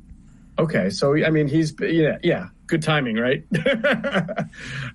So, look. But the mandatories are next week. That could tell us more if he doesn't show up for that. Could tell us more. But even if he doesn't show up, that could still also be a, wink, wink, nod, nod. Stay away. We'll take care of it. I know you can't pick up the fines for them anymore, but he could literally show up and they could say, like with Reddick, he's nursing his thumb, so he's not going to be out there. So you're right. We'll know a little bit more. But I think the difference between Nolan Smith, though, is that Nolan Smith had two really impressive pass rushers in front of him at the time, Josh Sweat and Hassan Reddick, and even Brandon Graham, who was deserving of some snaps. Quinyon Mitchell does not come in and find, a trio of excellent corners in front of him. He finds a starter in Darius Slay and James Bradberry, who did not have a good year, had a very bad year last year and may not be on the team. So the urgency to get Quinyon on the field is a little bit more than, say, getting one. And that goes back to, we don't know what they think, but do the Eagles look at James Bradberry as a guy who lost a step, who didn't play well? Do they look at James Bradberry as a guy who was kind of miscasted and has another good year? They gave him the money, so they obviously thought that he was a player. So they look at him and say, man, we swung and missed on this one. He can't play. He lost a step. Or do they say, no, in a different defensive, coordinator, different scheme, we do think he can have a bounce back year. He didn't play well with the Giants the year before, and then he had a bounce back year with the Eagles. Yeah, I mean, we'll know the answer to that, right, by mandatory camp or training camp. But again, you drafted Quinyon Mitchell 21st overall, and he was a very polished. I mean, there are certain things. It's not elite like Sauce Gardner or Darrelle Revis, but he was a guy who checked off a lot of boxes and didn't think he wasn't a project that you were worried about getting on the field right away. You know there will be some things with him as far as press coverage, man coverage that he might be a little bit behind, level of competition being at Toledo, but it's not like the third rounder Jalex Hunt, who's got to bridge the gap from playing at Houston Christian and the NFL and only being a D end for 2 years, right? In comparison. No, but would you not say that if we're putting the hierarchy, that might not be the most important one, but that story is definitely going to be the most interesting. Yeah, it'll be fascinating. Yeah, it'll occupy at least a day or two's worth of coverage. Let me give you another guy, Nakobe Dean. What was the question again? What do they want from him? Yeah, what do they think Nakobe Dean, and what do they want from him? They want him to be healthy. I don't, the second part of this might be tough because of the rehab. I don't know if he was able to work out and put a little bit of weight on. It wasn't told to me that he needed to get bigger, so I'm not saying he did, but I think in general, when you have a lot of wear and tear and some bumps and bruises, you might want to get a little bit bigger. He wasn't exactly the biggest guy in the world, but in general, be healthy. His level of play was fine. It wasn't spectacular, but he also wasn't asked to do anything but be an off-the-ball linebacker. Go make tackles, go drop into zones. They didn't ask him to blitz. It's not like he was covering man-to-man a whole lot. So just be developed and be healthy. All right, so he's an interesting guy because of the injury problems and how small he is and the problems he has had staying on the field. The pairing with him and Devin White, do you think they look at that as an upgrade over last year? Well, I mean, of course, I think they look at it as an upgrade over last year, or else they wouldn't have. I mean, it's not like Zach Cunningham is not a free agent. Did they look at what they had last year as an upgrade over the year before? I think that they did. Oh, well, that the answer to the question is, you know what I'm saying? Well, so then, different question. Do I agree with the Eagles? No, I don't always agree with them. I don't. Right. I thought last year that they were significantly worse at linebacker than the year before, but I thought that at safety too. I mean, I think that, it's funny. We just talked about this with our Patreon community yesterday and on a podcast. Howie Roseman's done a really nice job, but man, has he gotten a free pass for a ton of bad signings last year. And they weren't just bad because they didn't work out, Mike. Like the Bradbury thing, okay, he had a great year. Well, statistically a great year. The Giants and the 49ers will tell you that they were trying to attack him. They just couldn't because of the pass rush. But Terrell Edmunds was not someone who'd ever played in a Fangio-style defense. He was a box safety. You're asking him to do things now that he's never really done before. And Justin Evans missed 3 straight years for an injury. The Jets just signed Tariq Cohen, right? Guy missed 3 straight years. Yeah, right. Interesting They're signing. expecting him to be the starting running back. No, they're taking a flyer. But basically, the Eagles signed Justin Evans. Like, that's going to be one of our safeties. Yeah. I just don't understand their mindset for a lot of last year. Justin Simmons. Now I'm going to get a lot of people ripping me in the comments. Justin Simmons is a free agent. Still, no action there. As the days go on, does your mind wonder, could he be wearing an Eagles helmet in August? I think it's possible. Obviously the number, someone's got to give, right? Either he's got to give on the number or a team is going to lose a player or decide that they're this guy away from winning it all and then meet his number. But that's not going to happen in June, right? It's not going to happen probably in July unless, again, a team just suddenly says, darn it, we need to have him. Let's have him. Yeah, 100 days till the opener. Jeff Mosher, the Inside the Birds podcast. I have 10 stories. I jotted down. Josh came up with the topic. He asked me before the show, so I jotted down my 10 topics. The one that the James Bradbury thing is definitely on my list. It's on there. It's in a weird number spot. I don't know what to do with it because I feel like if Bradbury's not here, they at least have they've got Ringo, Ricks, DeJean, Mitchell.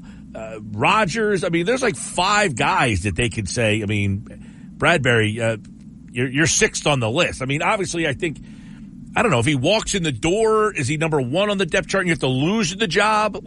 You're 1 until you lose it, and then he goes out there and plays. You know what I'm saying? That whole thing would be very compelling to me. Does he enter? If he shows up, does he enter as the top guy on the depth chart? I would have to say yes, right? You're talking about Bradbury again. Yeah. The Eagles have figured out where I remember when they acquired, they had Asante Samuel, right? And then they went and acquired what cornerback that pushed Asante into the number 3. We're going to trade you for anything. Well, they had Dominic Rodgers-Cromartie, right? Was it Rodgers? And who was their other corner then at the time? I can't even remember. They had 3 of them, right? It was Dominic Rodgers-Cromartie. It was pretty obvious that Asante was on his way out. And Nnamdi is the guy that's that. So it was Nnamdi and DRC. Asante was on the way out. Asante shows up to training camp at Lehigh. I still remember a PR staff person having a side conversation with Asante, to prep him and sort of begging and pleading with him to just understand that it's a difficult situation, but the team is going to do what's best for Asante eventually, yada, yada. So Asante then leaves that conversation, walks over to the pack of media, and then just rips the front office. Everything the PR guy had hoped to had happened through that conversation just went right out the window as Asante did what Asante does, right? And then pretty soon they wound up trading Asante to the Atlanta Falcons. So, they'll figure some way around this, but they know. It's compelling. At last, they know that, listen, without being told this, I just know that they know that last year wasn't some bad year that Vic Fangio is going to have some miracle answer for. He's just not that guy. And they've got a guy now in Quinyon Mitchell that they want to be that guy and groom that guy, and they still have Darius Slay. And they've got Cooper DeJean, who will see some outside time as well. So, I'd be really surprised if could he be they did this with Kevon Wallace last year. He was the first team safety for the first 3 weeks of camp. And everybody's oh, this is the year Kevon Wallace breaks out. And we're no. Me and Adam, they were telling people, don't go there. Of course, we got ripped. 2 weeks later, the guy doesn't even make the team. So it doesn't really matter what they do. That's my point. Jeff Mosher from the Inside the Birds podcast. And, of course, you can check out the YouTube channel. Get the podcast on all podcasting platforms. And, of course, right here on Football at 4 on the Sports Bash Live on 97.3 ESPN. OTAs tomorrow. And they're on the field tomorrow and Friday before a little break until the 4th, 5th, and 6th. Those are the mandatory days. So this Bradbury story should pick up in just about a week or so. Jeff Mosher, we'll see you on Monday, man. See you, man. And listen, I love all of our listeners. Your listeners, my listeners, our crossover listeners. It's okay if you rip us. I just like to point it out sometimes. All right, man. Well, don't start any ruckus up on the Wildwood Boardwalk. Won't be me this time. All right, man. See ya. Take care. Jeff Mosher, everybody, from Inside the Birds podcast, InsideTheBirds.com, here on the Sports Bash live on 97.3 ESPN, the 97.3 ESPN free mobile app. I'm Mike Gill. We've got plenty more to go, including Nick's Nuggets are on the way. Nick Earnshaw is in the house with another edition of Nick's Nuggets. By the way, Phil's up 2-0. A leadoff homer by Schwarber. Sanchez making quick work of the Giants. Phil's, by the way, shut out last night. They've already got 2 today. We've got the Nuggets on the way. Stick around for those. It's the Sports Bash live on 97.3 ESPN, the 97.3 ESPN free mobile app, and streaming live on the X platform. Watch us at 973 ESPN. Use the hashtag SBLive. We have the perfect traffic. You come with me. The Sports Bash with Mike Gill on 97.3 ESPN and the 97.3 ESPN free mobile app. 429 Sports Bash live, 97.3 ESPN, the 97.3 ESPN free mobile app. Mike Gill with you. Phil's up 2-0. A leadoff homer by Schwarber was one of the runs in the game. I think it's middle of the third, 2-0 Phil. So, looks like Merrifield, didn't do anything in that at bat. Time for Nick's Nuggets with Nick Earnshaw. They're brought to you by Bet365. Whatever the moment, whatever the sport, it's never ordinary at Bet365. Nick Earnshaw, host of the Shift podcast and producer for the Locker Room Saturdays and Sundays here on the on 97.3 ESPN, is on the Sports Bash with another edition of Nick's Nuggets. What's up, Nick? What's going on, Mike? Nice to see you. How about that? A Schwarbomb for your afternoon to start the game. You love to see that. You know, our guy, we love to lead off. And it's just, it's fantastic when you have a guy that is like Kyle Schwarber at any point, any moment, any time, any game. He can hit a home run to start things off, and they're in the lead right now. I mean, listen, right, Mike, they're in the midst of a 3-game losing streak, the longest one of the season. Tough one last night in extras. That's how you come out swinging in the third game of this series after you lost 2 in a row. Yeah, definitely. I know that the Schwarber home run gets everybody excited when he starts the game off like that. Hey, Schwarber, by the way, the batting average for him is looking for mighty fine, right? I mean, next to Castellanos, he's a batting champion, but 245 now for the Schwarberian. He's got a 369 on base percentage. So Schwarber's starting to heat up. Oh, by the way, Castellanos 2 for 2 today. He must have heard my opening, right? He must have heard my opening segment. He went from 199 to 207 all of a sudden. Yeah, and heading into today's game, he was batting $199. His WAR, this is nugget number 1. I wanted to start with Castellanos. His WAR was 231st out of 232, Mike, according to Fangraphs. So he's been mightily struggling. And today, you let him play, he gets 2 base hits. So he's been productive as of today, especially where everyone's kind of freaking out about Castellanos. And, Mike, this starts with nugget number 1 and Casty, because I think you just got to let him play through it and got to give him the at-bats. Everyone's wondering, well, why haven't they benched Castellanos yet? Just got to let him go through it, because if you look at throughout his career, he's had pretty decent starts. He hasn't had this bad of a start since 2017, where his worst of his career through 2 months in April and May he was batting a $175. This was back in 2017. He ended the month of May batting a $175.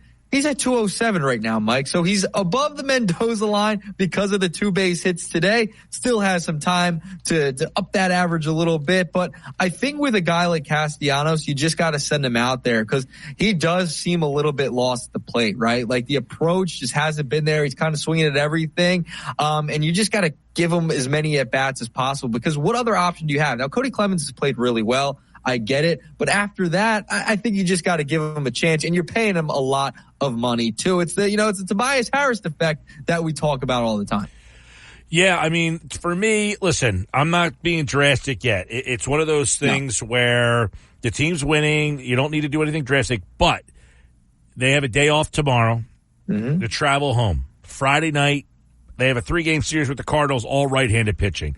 I would say Friday night, we're going to let you take the night off. Now he's 2 for 2 today. That doesn't help things because he starts going. That doesn't help your proposition right there, Mike. He's got a bunch more at-bats to come in this game. It's not going to help your proposition if you want to sit him on Friday, but I'm with you. That can make sense. Let him clear his mind a little bit. Yeah, just hey, listen, you've played every game. I don't understand this whole thing. Why is he the only guy on the team that's played every game? Like, what is it about the guy who's hitting the worst on the team is played every game? Like, even Schwarber, who's the DH, he don't need a day off. Even he's had days off. Like, I just don't understand. It doesn't make a lot of sense to me that Castellanos would be the guy that would be the one that's like, hey, you know what? So far, we're not going to write his name in the lineup every single day. It just doesn't make any sense. They have options. Like if I'm Dave Dombrowski, he said before he doesn't want to make a trade, this early because he wants to evaluate things. Okay, evaluate if you have in-house options. Hey, can I play Marsh in right field against some right-handed pitchers and give him some time? You know what I mean? Like this way I get Merrifield more playing time. That whole thing is weird. I know he has 2 hits today. Hopefully it's the start of something. Look, I said this before, Nick Earnshaw. When they signed Castellanos, I love the signing. 300, 360 on base, 34 homers, 100 RBI. He had a great season. I said, man, remember, they had already got Harper the year before. They signed Schwarber, and then they added Castellanos. I was like, wow, they got Schwarber too. And then they got Castellanos. I was like, wow, they're really going for it here. The signing has not worked out. No, he's been disappointing to say the least. Like even the 22 season, he didn't have a great year throughout the entirety of that year when they went to the World Series. Last year was better, but he hasn't lived up to that contract where he was the previous year when he went into free agency, right? Like you were expecting, he's going to bat above 300. He's going to have this great on base percentage.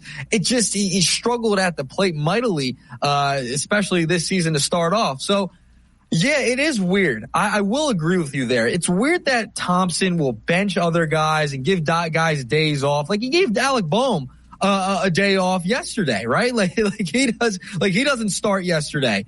So I don't know why he's got to have Castellanos in the lineup every single day. It's fine. I want to keep sending him out there, give him as many ABs as you can before you make a decision for the deadline. But it is weird that he's the only guy. That's very odd to me because you're benching Stott. Boehm gets a night off. Real Muto obviously is going to get days off. But all these guys in your lineup are getting days off, but Castellanos, who has struggled mightily at the dish. I don't know. Very interesting. And by the way, last year he played 157 games, so he had a couple games off. The year before, 136. So it's not like he's a guy that has this like tremendous track record of playing 162 games. I don't get it. Yeah, it's very mind-boggling to me, too, that he's not going to give a day off. But listen, I'm all for giving him as many at-bats as possible to kind of work out of it at some point. But if he continues to really struggle, maybe you do have to make a move at the deadline to add another bat because he's supposed to be that right-handed bat you need in the heart of your order with a little bit of power and that can hit doubles. That's what you need Castellanos to do.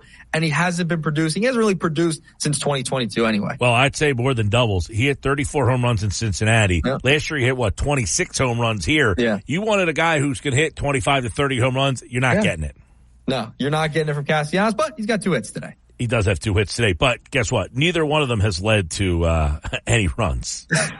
It's all right. We had the Schwarber to lead things off. I'm okay with that because, I texted our buddy Billy right as soon as that happened. I got the update on my phone. Oh, Schwarber, texted him right away to let him know, hey, Schwarber hit a home run to start the game. By the way, you had an RBI. The other RBI today was Christian Pache with the ribby. By the way, Castellanos, his hit was a double. So yeah, all right. Hey. Yeah, now he did score, by the way. I'm wrong about it. He doubled, and then Pache drove him in. So I'm wrong. Pache drove him. Okay, so Pache drove him in. So that was the second run of the game after the Schwarber home. Yep. Got it. 2-0. All right. So we'll move from baseball. Phillies are in progress right now. Final game of their road trip before they come back to play the Cardinals. We'll move to Jimmy Butler. So we were on Nuggets yesterday. We were talking about the Sixers. And then you had Keith Pompey on today. He dropped a big nugget yesterday after Knicks Nuggets in the Inquirer that the Sixers are going to give Jimmy Butler a max contract if the Heat were to trade him. They're prepared to do it. And there's reports coming out today that the Clippers want to keep Paul George in Los Angeles. I don't know, Mike. I guess I can come around on the idea of them giving Butler money. It seems like it wouldn't be like this 4 or 5 year deal. So it seems like, like you give him 2 more years. It's kind of lining up with Embiid, right? Like Embiid's probably got 2 more years of MVP level play before he really, I think, starts to drop off a little bit, especially at his size, his age, etc., and the position that he plays. So I can come around on it. I like Butler, but this should have been done years ago. This should have been done a long time ago, and I just feel like they're late on the Jimmy Butler thing. I'm so conflicted on all the basketball stuff right now. I don't know which way I want the Sixers to go. I'm not excited about Paul George. The LeBron thing, I'm kind of like, okay, I could talk myself into this if they went that direction. There seems to be, like Brandon Ingram, it's like, okay, he's a younger guy. Maybe he's the right guy. The Butler thing, though, is interesting. Because after talking to Pompey today, the extension that Butler's looking for, he is, if you trade him and gets an extension, it's this year he would be on the team, and the extension would be for the next 2 years. Right. You would only have him for 3 years, not like a 5, like Paul George, it would have to be a 5-year max situation. The problem with Butler is you got to trade draft picks probably to get him here, to somehow get him to Philly. Might be a third team that has to get involved. So a 3-year extension for Butler is way more attractive to me than signing Paul George for a 5-year max deal. Yeah, but it depends what you're going to give up. Are you going to give up all those picks and those assets just to get Jimmy Butler? What are you going to do after that? We've talked about the free agent class isn't that strong. Like, they can get a couple guys, fill out a roster, maybe bring back Kelly Oubre, et cetera. But you're going to have to give up those assets for Butler. Maybe you could have used them somewhere else, like a Mikal Bridges, like a Markkanen. That's something you have to look at as well. Or maybe it becomes so sour in Miami, you can get him on a bargain on draft night, not have to give up as much capital for him to get that extension and force his way to Philadelphia, back to Philadelphia, I should say, because we know the relationship he has with Joel Embiid. So that's another nice twist in this little saga here. Yeah, I mean, it's funny. We played the audio earlier from Udonis Haslem, who said he doesn't think LeBron or Butler want to play with Embiid. I don't know that I agree with that, but Haslem obviously is a veteran player who played with both of those guys and might have some more insight on that. He's essentially saying, like, hey, he's not detail-oriented enough to do that. So our buddy Austin Krell over at 97.3 ESPN.com, he put out the numbers of what it would be. Butler would get paid $48 million this year, $54 million next year, and almost $57 million. It would be $160 million for Jimmy Butler for 3 years. Paul George, you'd have to pay him $49, $51, $54, $56, $212 million. So basically the same age, but you get Butler for 1 less year. I would go that route. The difference is you sign George, you don't have to trade anything away. You get Butler, you're going to have to make a deal. So which way do you want to go? I don't know. Yeah. And it's also, you have to think about, they're going to be in their late 30s throughout this contract. You know what I mean? Like, they're going to be in the mid to late 30s, heading into age 36, 37 years of age. At that point, what's going to be left in the tank? I mean, they're still really good players. But I don't know. It's a weird, funny thing. I'm on kind of the same page as you. Like, where do you go here? Like, you have the aging stars. You want to pair them with Embiid. Like, Butler's been there. He's got that mentality, that kind of killer mentality. Paul George hasn't really won anything out with the Clippers, with OKC or Indiana either. It's very fascinating. That's why I'm very curious. Maybe they don't even go that route. Maybe this is all a fluff in the air, is they're trying to get more money out of other teams. You know what I mean? Because the Sixers have the most cap room. That could be the whole thing. It could be a whole mirage. And that's something else that Keith mentioned, is that teams could be using the Sixers, right. Because every name that has been on the free agent market is interested in the Sixers. Yeah, of course they are, because they have the most money. So we'll see how that all kind of maps out. I think, look, I think the Sixers definitely are going to be an attractive team because of Embiid and because of Maxey. But do you want to make the trade and give up those assets, or keep those and try to use them at the trade deadline? Or do you want to just sign the free agent but give them the extra year? That's a big commitment. Yep, it definitely is. So this is going to play out for the next couple of weeks. The finals will get going. We'll get to the end of June, and we'll have some answers on all of this saga with the 76ers throughout this offseason. All right, I'm going to move to nugget number 3. Here we go. And this one, I don't know if you saw this, Mike. I don't know if you've been on social media in the past day. And this has to do with the Sixers as well. And, you know, our guy Tobias Harris. So on the interwebs, on X, where we're streaming live, SB Live right there on the X platform. So someone commented on, if you're familiar with Crumble Cookie, someone commented a proposal to trade Tobias Harris to Crumble Cookie. So someone put this out on social media. Crumble Cookie responded kind of with the thinking about it face, like, maybe we'll do it because Crumble Cookies are pretty expensive. Someone then chimed in and said he's an athletic 3-level scoring wing who can defend 1 through 5 and grab rebounds on both ends of the floor. Crumble Cookies then responded, thanks, but we will pass. That's what Crumble Cookie responded. So Crumble Cookies doesn't even want anything to do with Tobias Harris. And we remember the comments from last year that he made that Sixers fans would trade Tobias Harris for a Crumble Cookie. Well, Crumble Cookie doesn't want him at all. So Crumble Cookie actually said, we'll pass on taking Tobias Harris? Yes. Wow. With a winky face. And apparently it's gotten deleted. It's gotten deleted. So maybe management didn't want that out there. Boom. Crumble Cookie had to delete it. They didn't stick by their opinion, Mike, which I'm a little skeptical on now. Hilarious right there. Hilarious. Yeah, I don't surprise. I'm not surprised. I don't find much of a market for Crumble. I've never been to Crumble Cookie. I don't even know what the hell it is, so I can't comment on Crumble Cookie. If Crumble Cookie wants to, do we have a Crumble Cookie in the area? I don't know if there's one in South Jersey or not. I've never been. Yeah. The first time this came about was because of Tobias last year when he made the reference at the event in Philadelphia. Well, if Crumble Cookie's in the area and they want to, send over some Crumble Cookies, I'll try them out. I don't know anything about Crumble Cookie.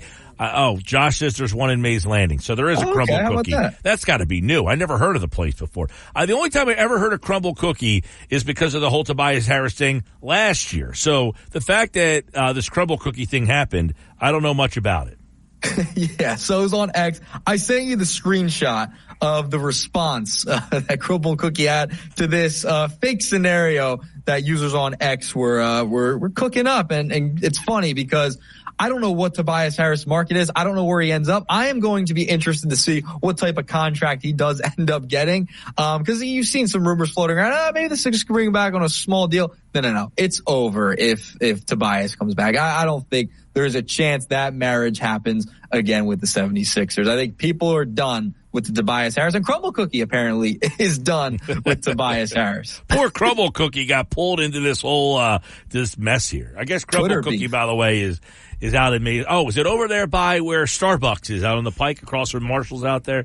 All right. Okay. I think maybe I had. Now that you say that, I think I have seen it, but I don't know anything about it. I've never been there. Yeah, I have not been there either. So yeah, they're not willing to take on a Tobias contract once again, clearly. Gotcha. I'll finish up real quick. Smart GM by that Crumble Cookie. Oh, heck yeah. Well, they deleted the tweet. So why would you delete the tweet? Keep it up. Yeah, I'm sure they probably got a little heat for that. Yeah, they definitely did. All right, nugget number 4, final nugget. Now, Mike, this has been going viral too.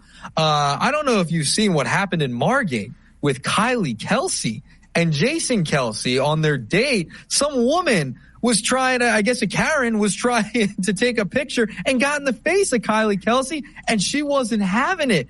And then the mayor of Margate also put out a statement saying he would buy another date for them, and another date for Kylie Kelsey and Jason Kelsey. It'd be on him and the city of Margate. Did you see this? I have heard about it. I've seen it everywhere. McAfee was talking about it today. So the weird part is, somebody said it was in Sea Isle. The video said, meanwhile in Sea Isle. But I guess heard Margate. Well, yeah, I heard Margate. Yeah. I've heard Margate, but the video says meanwhile over in Sea Isle. Kelsey goes to Sea Isle all the time. Right. But apparently he was in Margate at a restaurant that I know well. Yeah. And I saw the video.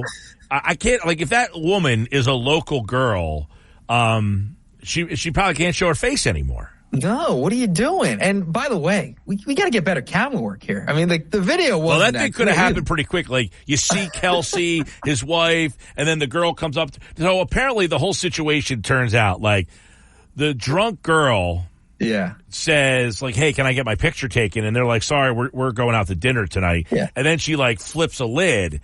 And then Kelsey's wife is like, you got alcohol in your breath. You're embarrassing yourself. Yeah, just stop it. So I just let him go out to eat. She's like, you'll never be allowed back in this town. Like, as if this girl's the gatekeeper to the city of Margate. You know how many, like, let's be honest here. Like, there's a lot of people that come down the shore who aren't the coolest or like the people that you would say, hey, you know what I want? I want you to come to my town. I got news for you. There's a lot of people vacationing in Margate that we could do without. She would be one of them. So I can't imagine that she's like the gatekeeper to the bridges of Margate to say, hey, here comes the Kelsey car, block them. I mean, who does she think she is, to be honest with you? Hey, I got news for that girl. You're not welcomed either. I just don't understand. Just let them go out and have a good time. Like, if they said then no, she acted like she no. didn't. She acted like she didn't know who they were. Yeah, give me a break. Well, you asked for the picture. You asked for a picture. You knew exactly who it was. Everyone in this area knows exactly who they are. They're down here all the time. Maybe they just wanted to go out, have a nice time. Not if they maybe. say no, maybe they just wanted to go out. Yeah. They did go out. Yeah, they did go out. They didn't want to be. They go out again on the Mayor Margate. How about that? Yeah. So I'm getting some live reports from people listening that she was not a local, which I'm happy to hear. Which by the way doesn't surprise me that you got some fly by nighter coming down acting like they are the be all end all of the city and like, hey, you'll never be allowed in this town again. Yeah, that does not shock me. I could have told you that from just seeing the video. Well, that she probably was an out of towner, seeing them, they said no to her, and she started freaking out. She had alcohol in her system, whatever. So I could have told you that. The question is, does somebody track her down?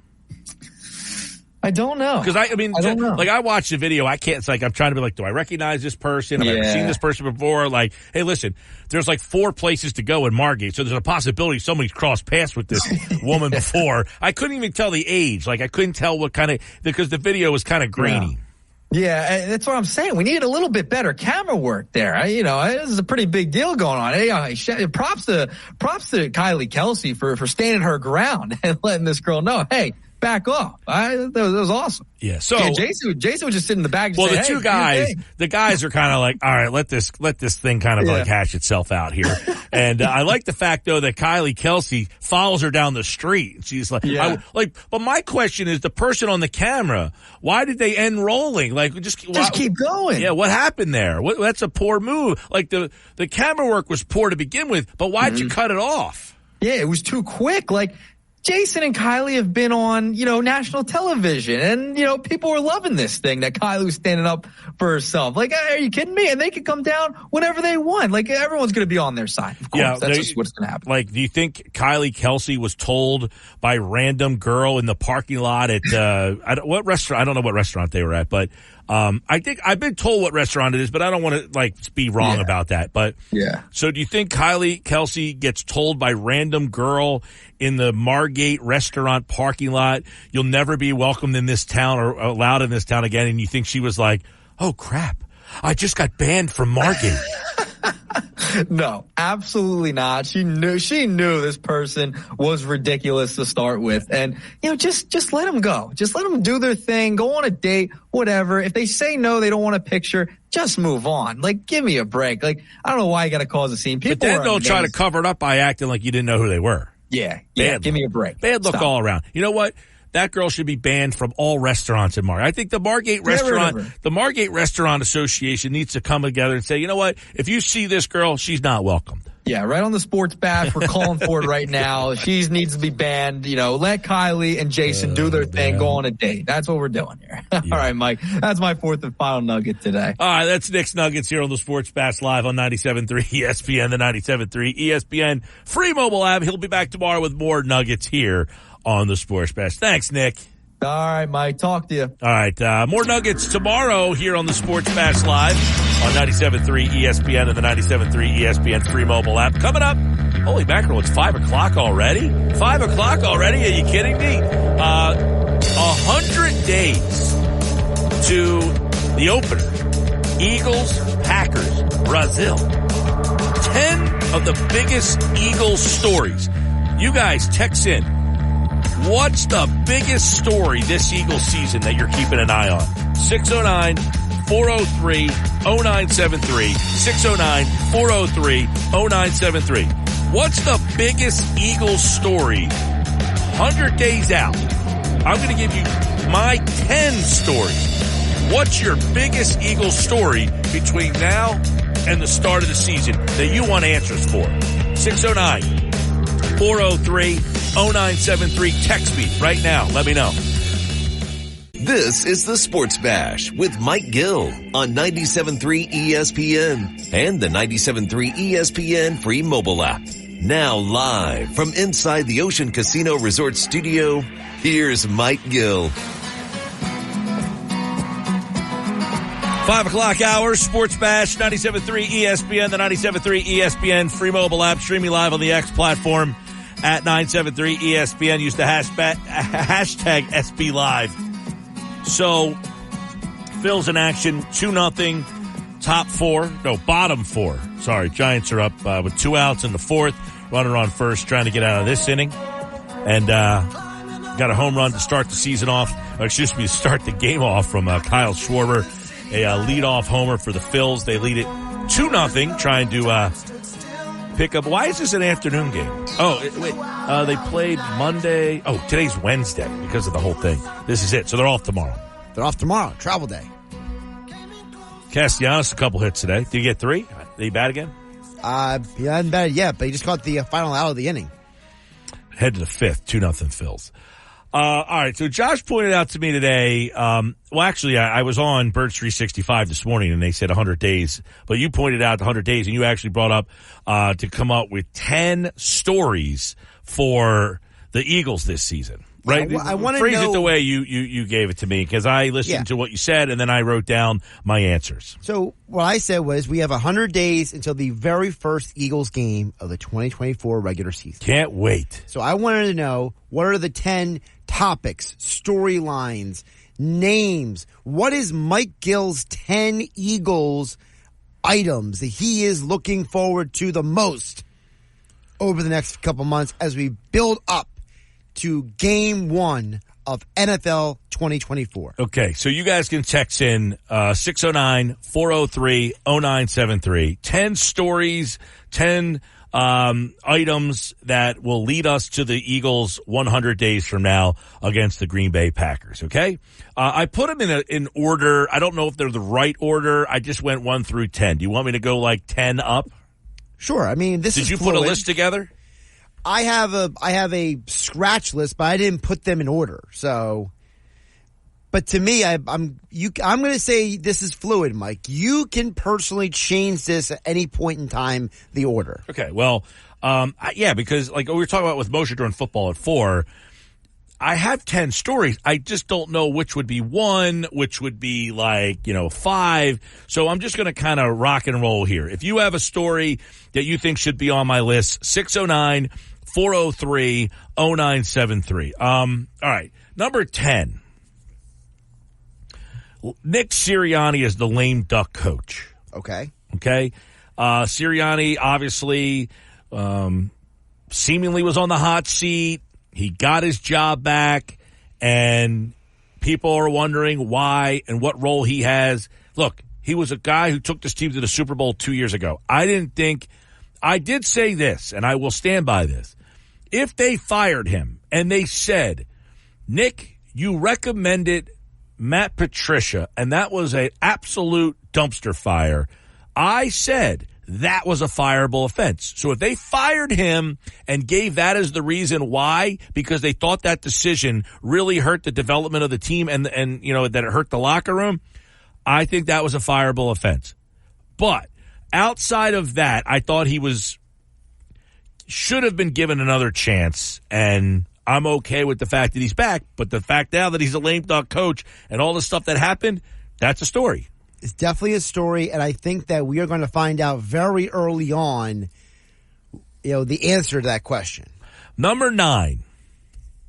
This should probably be higher, but Jalen Hurts, back to the 2022 season, running more, or will he take another step in the wrong direction? Now, when you say the wrong direction, how would you quantify that? Are you talking about, like, does he throw more interceptions than last year? Does he have a worse completion percentage? Like, how would you measure that?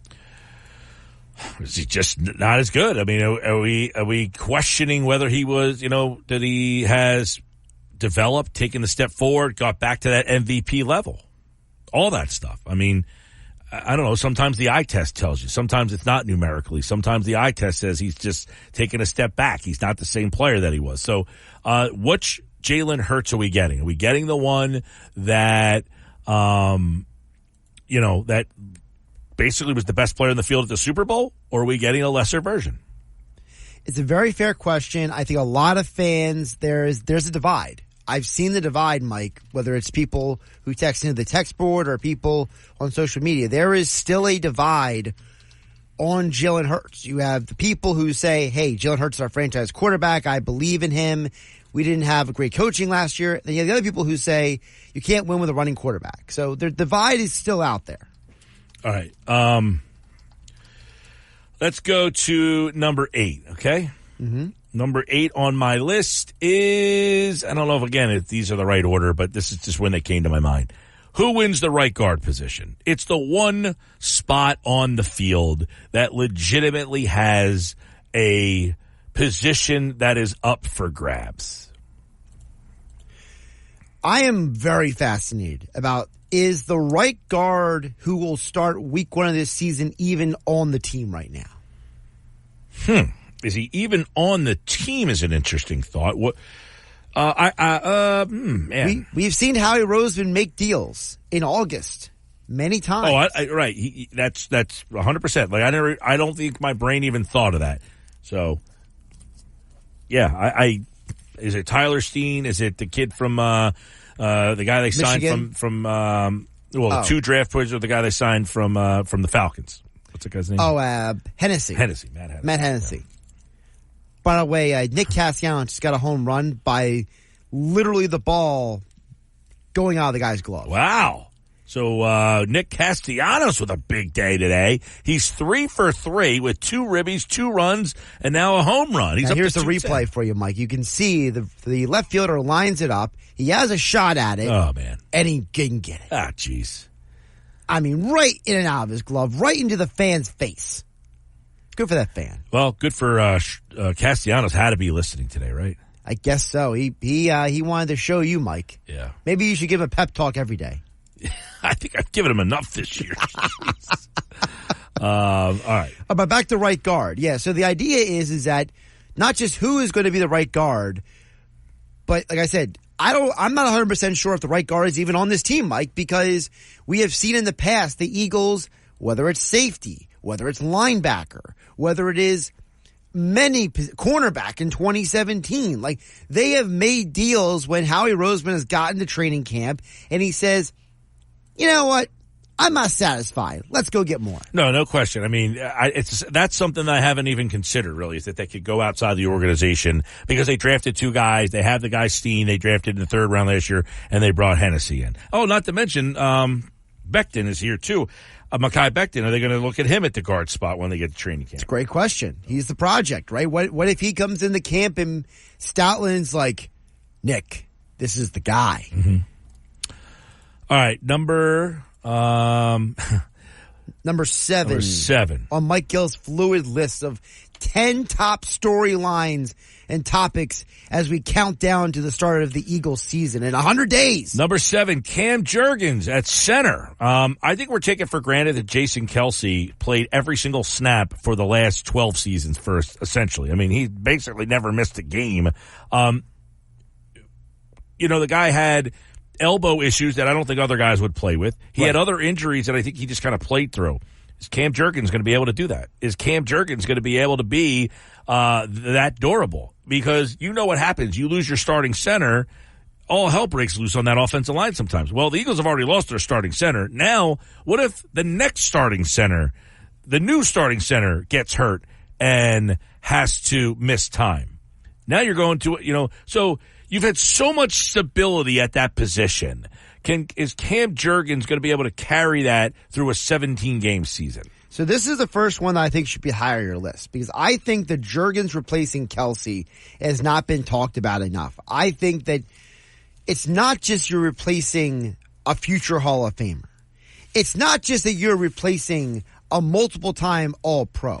It's not just you're replacing the dude who has held down the job for a decade. It's not just you're replacing the most famous man arguably in Philadelphia. And Margate. You've barely played center. It's not like Jurgens is like a lifelong center. This is a guy who eventually got moved there in college, hasn't really played in the NFL yet, and now you're asking him day one to be the man snapping to your franchise quarterback running a completely new offense than last year. Oh, listen, I definitely said I don't think enough's being made of this that there's a new center on this offensive line. Like, for instance, Pro Football Focus ranks their offensive line, the Eagles' offensive line, number 2 on their list. I mean, they have a new right guard, and they have a new center after 12 years of the same center. So I definitely think that the Jurgens thing, you can make an argument, should be higher on my list. Well, Merrifield just got a double. I think they're going to pull this guy Harrison soon. Merrifield and Castellanos got a hit in the same day. Yeah, in the same inning, too. That. In the same inning. All right, number 6. Will Devin White fortify the linebacker position? This is a great question. Because we've heard conflicting information. Some people say that, Colin Thompson was on with you, Mike, and he said, hey, man, Devin White's a stud, And we've heard other people say Devin White was a problem in Tampa. Mm-hmm. So what version of him are we going to get? I don't know what to think. I don't want to pass judgment. I don't want to be here and saying I think the guy stinks. I don't know that he stinks. I don't know enough about why he didn't, wasn't the player that they thought he would be in Tampa Bay. I've heard, hey, he was not a coachable guy sometimes and all sorts of different things. So sometimes you need a eye-opening experience. Did he get one? Did he get this eye-opening experience that I'm not as good as I thought I was? All that kind of stuff. You never know. You never know what a guy, ego, will he allow his pride to get in the way? All that stuff. But I think the Eagles have been searching. You can't keep having a revolving door there. You got to have some stability at that position if you want to have consistently, solid defenses. The best year they had is when they had 2 good linebackers. Can Devin White be that guy? My answer to that, in my mind is I don't think he's going to fortify that position. No. Oh, Whit Merrifield just got caught in the most ridiculously stupid rundown of all time. I mean, the dude was literally caught in no man's land, and the catcher points to the pitcher and says, "Look!" And Merrifield just stands there like he's blinded by the light. Could be. It's a game. So bad. That was pathetic. All right, Mike, what's your number 5? Number 5. What are the roles for the rookies? Mitchell and DeJean at the top of that list, obviously. What roles do they have this year? Last year you had Nolan Smith with essentially no role. Will that be the case for Cooper DeJean? Will that be the case for Quinyon Mitchell? What are the roles for the rookie? Are they battling each other? Do they both have a role? I think there's a lot of peels of the onion here. So you mentioned Nolan Smith. Can I hit on that really quick with you for a second? Because Nolan Smith was kind of drafted with the idea that he would develop into something, and we barely saw him last year. And so you could argue maybe the development didn't go as well as you thought. So is there any concern that any of the rookies picked this year could be this year's Nolan Smith, a guy that they picked with a theory that, hey, he's going to develop into something, and then this guy sees basically almost no field time? Well, I don't know. I mean, the whole corner room, you got Ringo, you got Ricks, you've got Rodgers. You don't even know what's going on with Bradbury, Job. You got a lot of guys in there that they like. Are any of those guys automatically on the depth chart higher than Quinyon Mitchell? I don't know. Bradbury I didn't even mention yet. Right. So you can wonder, is Quinyon Mitchell going to be Nolan Smith? I mean, where he just doesn't get on the field because of all the other guys that are out there. Now, that would be a major disappointment. Who do you think is more likely to get more playing time this year, Mitchell or DeJean? That's a good question, too. I actually think DeJean, it's one of those things where sometimes you take the guy who is more polished later but doesn't have the higher ceiling. You know, like in the NBA, you might take a guy in the first round. He's 19 years old and he's the high ceiling guy. But in the second round, you take the, more veteran guy who has played a lot of college basketball and he's actually more NBA ready than the other guy. That could be Cooper DeJean here. He could be the guy because he played at Iowa, Big Ten, that he's had a little bit higher level of competition. So he's actually more NFL ready to play first. I hope that's not the case. I mean, quite frankly, I hope that's not the case, that Quinyon Mitchell comes in and he is so ready to play that they have to put him out there. It's going to be fascinating because you mentioned a lot of names there. I mean, not all those guys are going to make this team. I can guarantee you that much. So it'll be interesting to see who separates themselves at training camp. Yep. All right. Where am I at now? Number 4. Will Jalen Carter take another step into stardom? He got off like a gangbuster and then kind of fizzled out. Pretty disappointing, to be honest with you, the way his season kind of ended. Right. He made essentially no impact the last 5 to 6 weeks of the season. Very disappointing. Does Vic Fangio build a defense around Jalen Carter? Is he going to be the guy that they say, we're going to build this defense around this guy because he's so disruptive? I mean, if they do something like that, then what you're telling me is that he has potential to be a Warren Sapp, Aaron Donald type player. Do you think that's what his potential is? That's a high bar, but you're hoping that he's maybe a right below those guys. Can he be on the level of Fletcher Cox? And a very impactful player. Maybe not the number 1 player at his position in the league, but he's in that top 3. He's in that all-pro.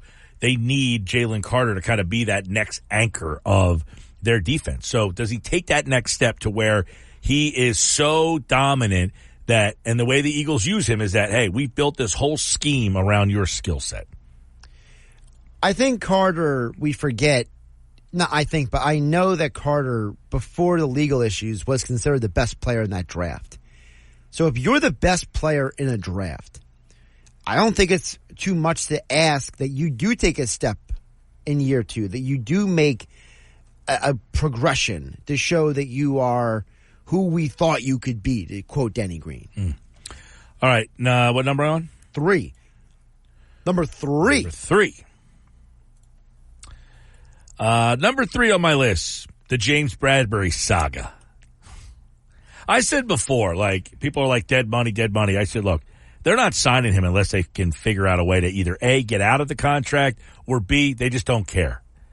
If they want to get rid of James Bradberry, they're going to get rid of James Bradberry. Right. So this organization ate Carson Wentz's contract. Yeah, I just don't know where the organization sees him as part of their plans. Do they look at him as part of their plans? Do they look at him and say, we want him to be the starter, we're paying him, we thought he was the guy, we paid him to be the guy?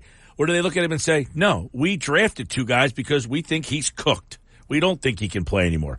I find that one to be kind of hard to believe, but I guess it's possible that they just think he's done and are just ready to move on from him. Yeah, I mean, it comes down to me, Mike, I asked the question multiple times last year, were they using Bradberry correctly? Because this was a guy that we were told. He is a zone corner. And they played him a lot man last year. And Vic Fangio is going to run more zone. Right. So this would be a better defensive situation for him, I would think. So I would think if Vic Fangio says, listen, give me the veteran guy. He can run my scheme. That's why I'm not like, well, why would they go out and get look, they drafted 2 guys because the 2 guys they have currently are older. I mean, could they be the Lito Shepherd and Sheldon Brown of this team? And you got Bobby Taylor and Troy Vincent for another year. And that's literally the last time they drafted corners this high. The last time they drafted 2 corners high was Shepherd and Brown. So, I mean, it's obvious that they have a vision for what could be in the future. But as you said, if Fangio is going to have these guys playing zone, Why not ask a guy who's historically great at playing zone? Let's see, give a run of it. Yeah. Number two. Number two. What is the impact of the new coordinators? Vic Fangio, we've talked a lot about. How's he going to use Mitchell? What's he going to do with these rookies? What's Devin White's role going to be? How about Bryce Huff? Jordan Davis? Can he get more out of Nolan Smith? Nakobe Dean? There's so many questions on defense. What's the impact that Vic Fangio has for all those guys? You know, I said many times, this group of guys, a lot of them had their best season ever playing for Jonathan Gannon. Right. Can this group of guys get back to that by playing for Vic Fangio in a similar style of defense? What's the impact of Fangio on the defensive players? What's the impact of Kellen Moore? Goes back to my number 9 with Jalen Hurts. What can he, do to this passing game? Can it be more creative? How can he get Dallas Goedert a little bit more involved? I think there's so many other questions there, but the impact of the coordinators to this team is quite possibly, it seems that the two coordinators got scapegoated for the problems last year. And I'm not saying that's wrong, but we're about to find out. Can these guys say, yes, that was the problem? You had two coordinators that were in over their skis, and we have now fixed that. That, to me, big story. Now, you put these two coordinators together, Mike. So is there one guy that you think has to have more of an impact? Sure. Who's that? It's got to be Fangio. Defensively, they were freaking horrible last year, the last couple of weeks. They were borderline, like, unplayably bad. Like, you were, like, watching saying, what now? I mean, you could say the same thing for the offense at times. They couldn't pick up the blitz, but they were scoring. Right, they were barely getting stops ever. And against bad football teams, the defense was amateur hour. Yeah, the defense got worse every week. Every week it was hole in the defense, chunks of yards, just terrible. Almost like nothing you've ever seen before bad. So I think Fangio has a bigger uphill battle. He's got, by the way, a lot more new faces. He's got lesser talent. Offensively, they've got a load of talent on that side of the ball. So Fangio has less to work with, more to fix. And your number one? My number one is, how will they use Saquon Barkley? You spent more money on him than anybody else. You made it a priority to go get a running back in a world that the running back doesn't get paid, and yet you bucked the trend. So how are you going to use this guy now? How are you going to justify the check you just wrote? Because to me, that check says we have to use this guy and he needs to be a big part of our offense. I have A.J. Brown. I've got Devontae Smith. Where does Barkley fit in on that pecking order? How will they use him? How important and what kind of impact does he have to the offense? Look, we just talked about that Vic Fangio on defense.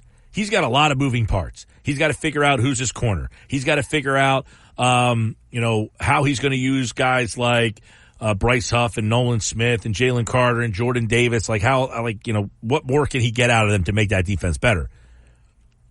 But how do you use Saquon Barkley with all the other weapons you have and justify what you paid him is, to me, the biggest story of all these stories I just came up with. I don't know if anybody agrees with that, but I see some text messages that suggest that. I see some people mentioning how they will use Saquon Barkley. So I guess some people also, would agree. What's the biggest storyline for you guys out there? 609-403-0973. I think the how and what they get out of Saquon Barkley is a huge story for this season. So to compare my 10 with yours, you got a majority of mine. Where we differed was you brought up Devin White as one of them. I brought up Nakobe Dean. My question is Nakobe Dean going to be healthy? Is he going to be the guy we thought he can be? Or is he going to be a disappointment again this year? So that was one that you didn't have. I put Carter and Davis together. I could have done that. After I could have said the development of both those guys. But I think Carter is a legitimate star. I'm not sure Davis is like, hey, this guy's going to be a game wrecker. I mean, to me, you traded up to get the guy, Davis, not just Carter. So to me, I need Davis to take a step too. I need Davis they've literally asked Fangio about, hey, what about Davis and Carter's condition? He's like, yep, they're getting better. Yep. And like giving just like the monotone yes. And then Carter comes out a week later and says, I'm all here for the old school coaching of Fangio. Well, we know we haven't heard from yet. Davis. So I want to see what Davis becomes as well. You put the coordinators together. I made them two completely different storylines to me. And then you talked about the rookies. I specifically said DeJean because I want to know if DeJean, what is his role going to be? Because I think he could be a game changer. I think we're all waiting to hear that one, right? We're all waiting to see what happens with Cooper. Because to me, hanging with Mr. Cooper. Mr. Cooper, nice. Because to me, I remember watching him at Iowa. This was the guy who used in a multitude of roles in a multitude of ways. So if you're going in with that mentality that this guy could be a weapon, not just a specific role, I would be curious to see how that impacts the team. But we got most of the same ones here. All right. Well, good stuff. You had Sirianni. I didn't have Sirianni, by the way. I think Sirianni has to be on the list. Wasn't on mine. I could come up with 10 more probably. I'm sure you could. Yeah. But you're a busy guy. If you guys have more, text them in 609-403-0973. Biggest stories, 100 days from the Eagles opener against Green Bay. Big three on the way. Sports Bash Live, 97.3 ESPN, the 97.3 ESPN free mobile app, and streaming live on the X platform at 973 ESPN. Use the hashtag SBLive to find us. Got to tell you about my friend Rocco over at Acura MDX. It's $499 a month with $49.95 down. You got 2 days left for this deal. Otherwise, you're out. Acura Integra, $345 a month, $39.95 down. And listen, those numbers, the $49.95, the $39.95, when you put that down, that's it. No hidden fees, no extra charges, no dock fees, no taxes, tags, all that nonsense. That's the number. And it's only a Key Acura, Tilton Road, EHT, your small but friendly dealer. And the Saturday service hours, don't discount how important that is. When you need to get an oil changer, you need to get something taken care of, and you don't have someone to take you. You got to drop your car off. You got to have another car. You can't just sit there all day. They got a complete fleet of loaner cars that make that just an exceptional service. And that's at Key Acura. Tilton Road EHT. The offer ends May 31st. See dealer for details. The Big Three is up next. It's the Sports Mike Gill. And I am the voice of the voiceless. On 97.3 ESPN and the 97.3 ESPN free mobile app. 534 on the Sports Bash Live, 97.3 ESPN, the 97.3 ESPN free mobile app. Powered by First Bank of Sea Isle. Streaming live on the X platform at 973 ESPN. Use the hashtag SBLive. What's up, everybody? Phil's, by the way, up 4-0. And they head to, the top of the 7th now. Phil's up 4-0 in the game. Mike Gill with you. Josh Henning, my producer. It is time for today's edition of The Big Three. Mike, I want to start with the sports story that has actually dominated my timeline for the last 24 hours. It probably didn't dominate yours because you and me have very different timelines from what we found out over the years. The news that Major League Baseball will be including, moving forward, the Negro League stats from 1920 to 1948 with the overall Major League Baseball stats moving forward, which means the career batting average leader in baseball history is no longer Ty Cobb. I did read this. So they're actually taking the statistics and making them part of the Major League book. Official book, yes. Interesting. So according to Major League Baseball's official historian, John Thorne, who spoke with The Athletic, which is what the article I'm using in front of me here, he explains that 75% of all Negro League box scores have already been documented, and that Major League Baseball is updating the records to merge the stat numbers for all leaderboards all time. Now, the only issue with doing this, as Thorne explains, Mike, is that the Negro League season was typically no more than 80 games counted toward the league standings in the Negro League every year, even though players played about 150, 175 games a year. So Thorne explained that some of the numbers they're not an apples to apples comparison, and they did have to leave certain Negro League player stats off the leaderboards because they didn't play the prerequisite number of games in certain scenarios. But as of right now, because he played the prerequisite number of games, Mike, the all-time batting average leader in baseball history now is Josh Gibson. Wow. So did this do anything for any of the other major statistical categories? It did. So starting with batting average, Ty Cobb goes from first to second. Josh Gibson's number one at 372. Ty Cobb is at 367. Hornsby goes from second to fourth because Oscar Charlton is now third. So the original top two batting average of all time are now second and fourth. Also, changing the stat leaders, the single season batting average champion is now also Josh Gibson, because in 1943 he batted .466. Hey, listen, I don't know what took them so long why all of a sudden on a random Wednesday morning did they decide to do, or was it late last night or whatever it was that they decided to do this? So it came out late last night, and the reason why they're doing it is because coming up is going to be a game between the Cardinals and Giants being played at Rickwood Field in Birmingham, Alabama next month.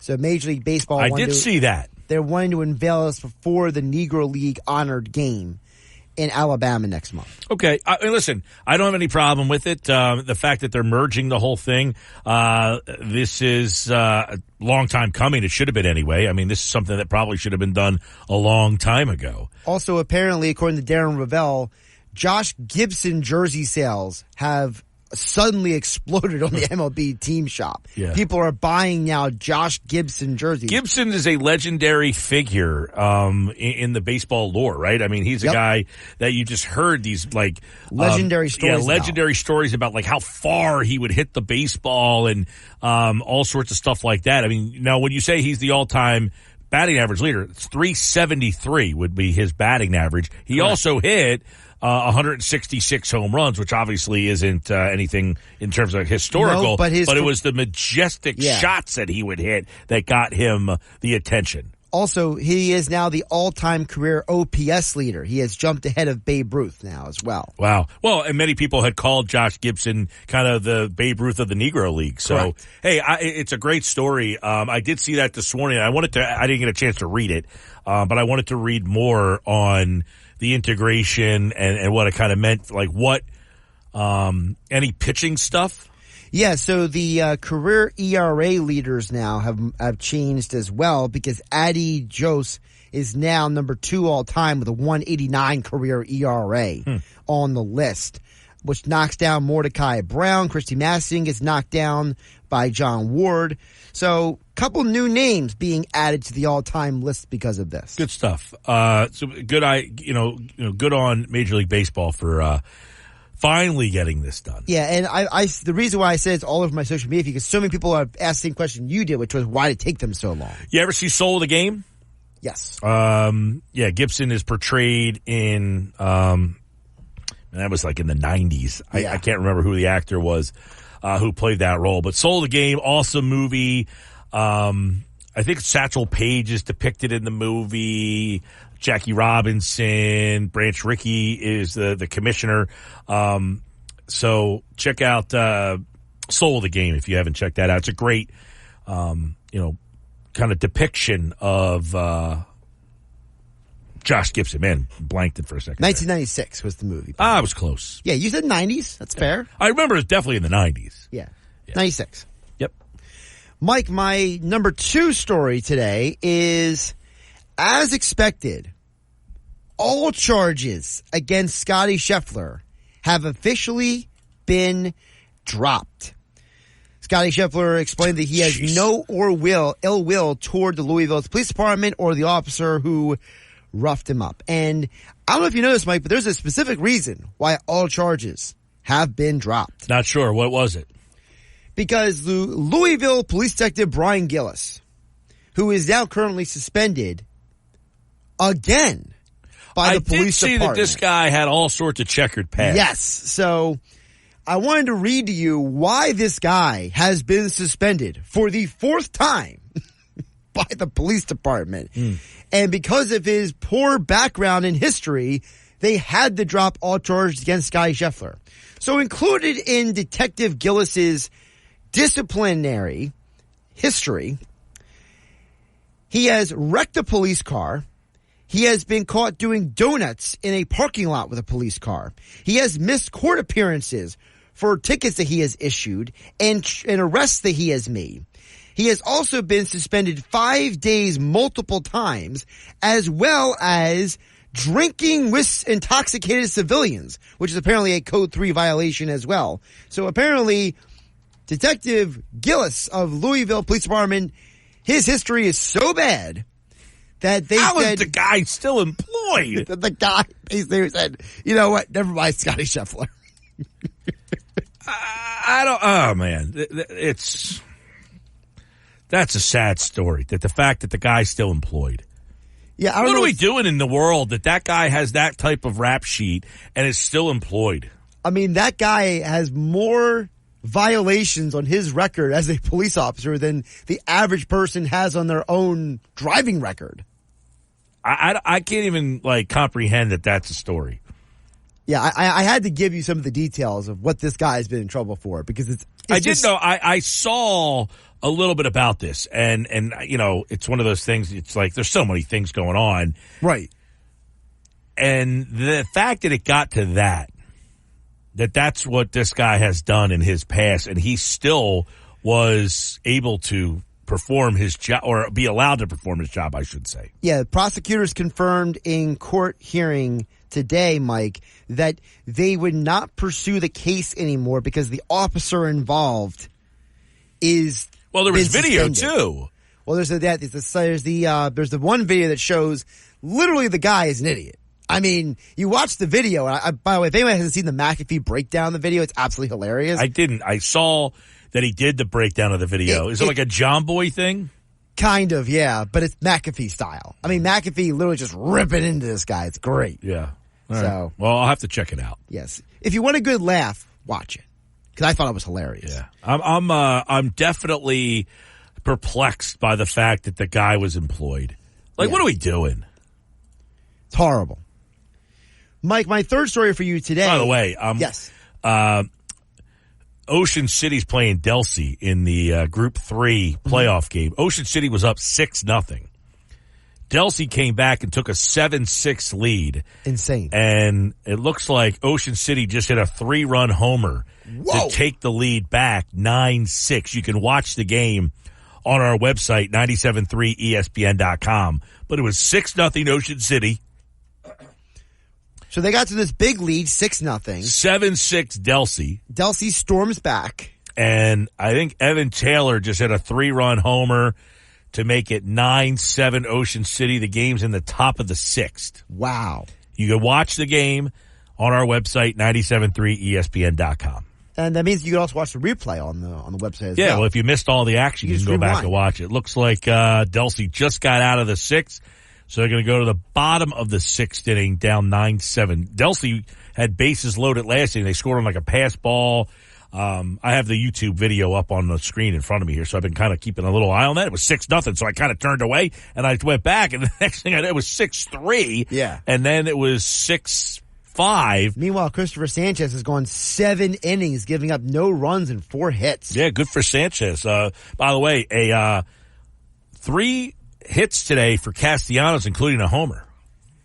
He's waking up. What other stories you got here? How many more you got here? Yeah, I have another one I want to get to here, Mike. So the Eastern Conference Finals viewership is down 15%. No surprise. Compared to last year's series between the Celtics and the Heat. They only averaged about 6.294 million viewers. For comparison, the highest viewed game last year between the Heat and the Celtics, Mike, had 12 million viewers. So, big drop-off in the viewership for the Eastern Conference Finals. Should the NBA be concerned? No, not concerned. They've already got their money. I mean, they got offer from NBC, Amazon Prime, so they're going to get a boatload of cash here. And no, they shouldn't be concerned. Look, like the matchups aren't great. You're developing. This is like kind of happening right before your very eyes. Indiana not a team that you're all that like excited by. Minnesota's a new team. Dallas is kind of a new team in terms of like they got some star players, but it's not a franchise that like has nationwide appeal. The only one would be Boston, really. So, right. I no. So from what I understand, I was listening to a podcast about this morning. ESPN, ABC, they're getting the deal back for the NBA. Right. Amazon Prime's getting the C pack. Well, they made an offer for the C package, and NBC has made an offer for the B package. TNT apparently has the right to first refusal, which we talked about the other day. From what I understand, TNT is potentially going to try to match the C package. Okay. The Prime package. Right. So they don't want to pay the $2.8 billion or whatever that NBC to get the B package, but they might spend the $1.8 billion to get the C package. So you could potentially have NBC, ABC, and TNT keep it, but they would get a lesser package than they've had currently. Feels like a bit of a waste. But my point, to go back to your question, should the NBA be concerned? No, they got people throwing billions upon billions of dollars at them for their package. So regardless of what the ratings look like for this potential thing, they're going to get paid. Yeah. Speaking of getting paid, a couple of honorable mentions. Ty Lue is now the highest paid coach in the NBA. He's going to be making about $14 million per year, according to Woj. So Steve Ballmer and the Clippers keeping Ty Lue at a big number. The highest paid NBA head coach in the league right now is now Ty Lue. And Mike, the San Francisco 49ers have given a wide receiver a contract, and it's not Brandon Ayuk. DeJuan Jennings is now getting a 2-year contract worth up to $15 million. Yeah, well, Ty Lue is I'm not Ty Lue. JJ Redick is still the lead candidate for the Laker job. So that whole thing is interesting. Does JJ Redick, is he still the top candidate if LeBron leaves? Do they hire him in hopes that LeBron stays? It's almost like the whole Aaron Rodgers thing. Right. Do you hire Hackett hoping that you get Rodgers and then you don't? And I don't know. Crazy. Well, Mike, that's my big three, plus a couple honorable mentions. All right, there you go. Sports Bash Live, 97.3 ESPN. That's the big three. By the way, over on our website, 97.3ESPN.com, Ocean City 9, Delsey 7. You can watch the end of that game over there. We got final thoughts and everything coming up next here on the Sports Bash Live on 97.3 ESPN. Keep it locked.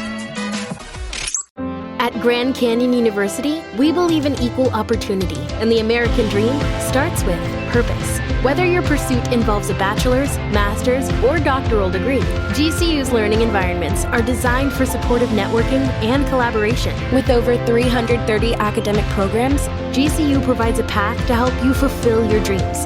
The pursuit to serve others is yours. Find your purpose at GCU. Private, Christian, affordable. Visit gcu.edu. The Sports Bash with Mike Gill on 97.3 ESPN and the free mobile app. All right, get ready to get out of here on this Wednesday night. Sports Bash Live. Phillies, it looks like have just taken a 5-0 lead with Merrifield. Schwarber with an RBI. Phillies 5-0 over the Giants. That's up in the 8th inning over there. Josh will keep you posted on game night. Apparently there was a Farkas little fight. Bench is cleared. Yes, early in the game, Harrison basically threw a little too close to Harper. Harper was pretty peeved. He's already had a rough day. You know, he struck out a couple times today. So he kind of looks at Harrison like, dude, you want to fight in the benches? Guys moseyed out of the dugouts, pointing at each other, but nothing crazy happened. No one was thrown out of the game. Did you see that Schwarber has been ejected more times than anybody in baseball, and it's not close. Like 21 for him, and then the next guy was like 5. That's wild. Yeah. I would have never guessed that. I would have thought there was somebody else. All right. In the neighborhood, Yeah, I thought, 21 though, jeez. It's a lot compared to single digit. It could have been 9, but it was single digits the next guy. Yeah. So 5-0 over there on the Phils. They're heading 2 outs in the 8th. Josh will keep you posted on that. Over on our website, 97.3ESPN.com, Ocean City, Delsey. Great game. 9-7 in the 6th. It was 6-0 Ocean City. Delsey took a 7-6 lead, and now Ocean City's back up 9-7. Delsey has 2 on with 1 out in the bottom of the 6th. So we got 2 great ball games. Actually, the Phillies game kind of stinks compared to this Ocean City Delsey game. You can check it out on our website, 973ESPN.com. I'll be back tomorrow. Stay dry, everybody. Looks like rain's on the way. Have a great night.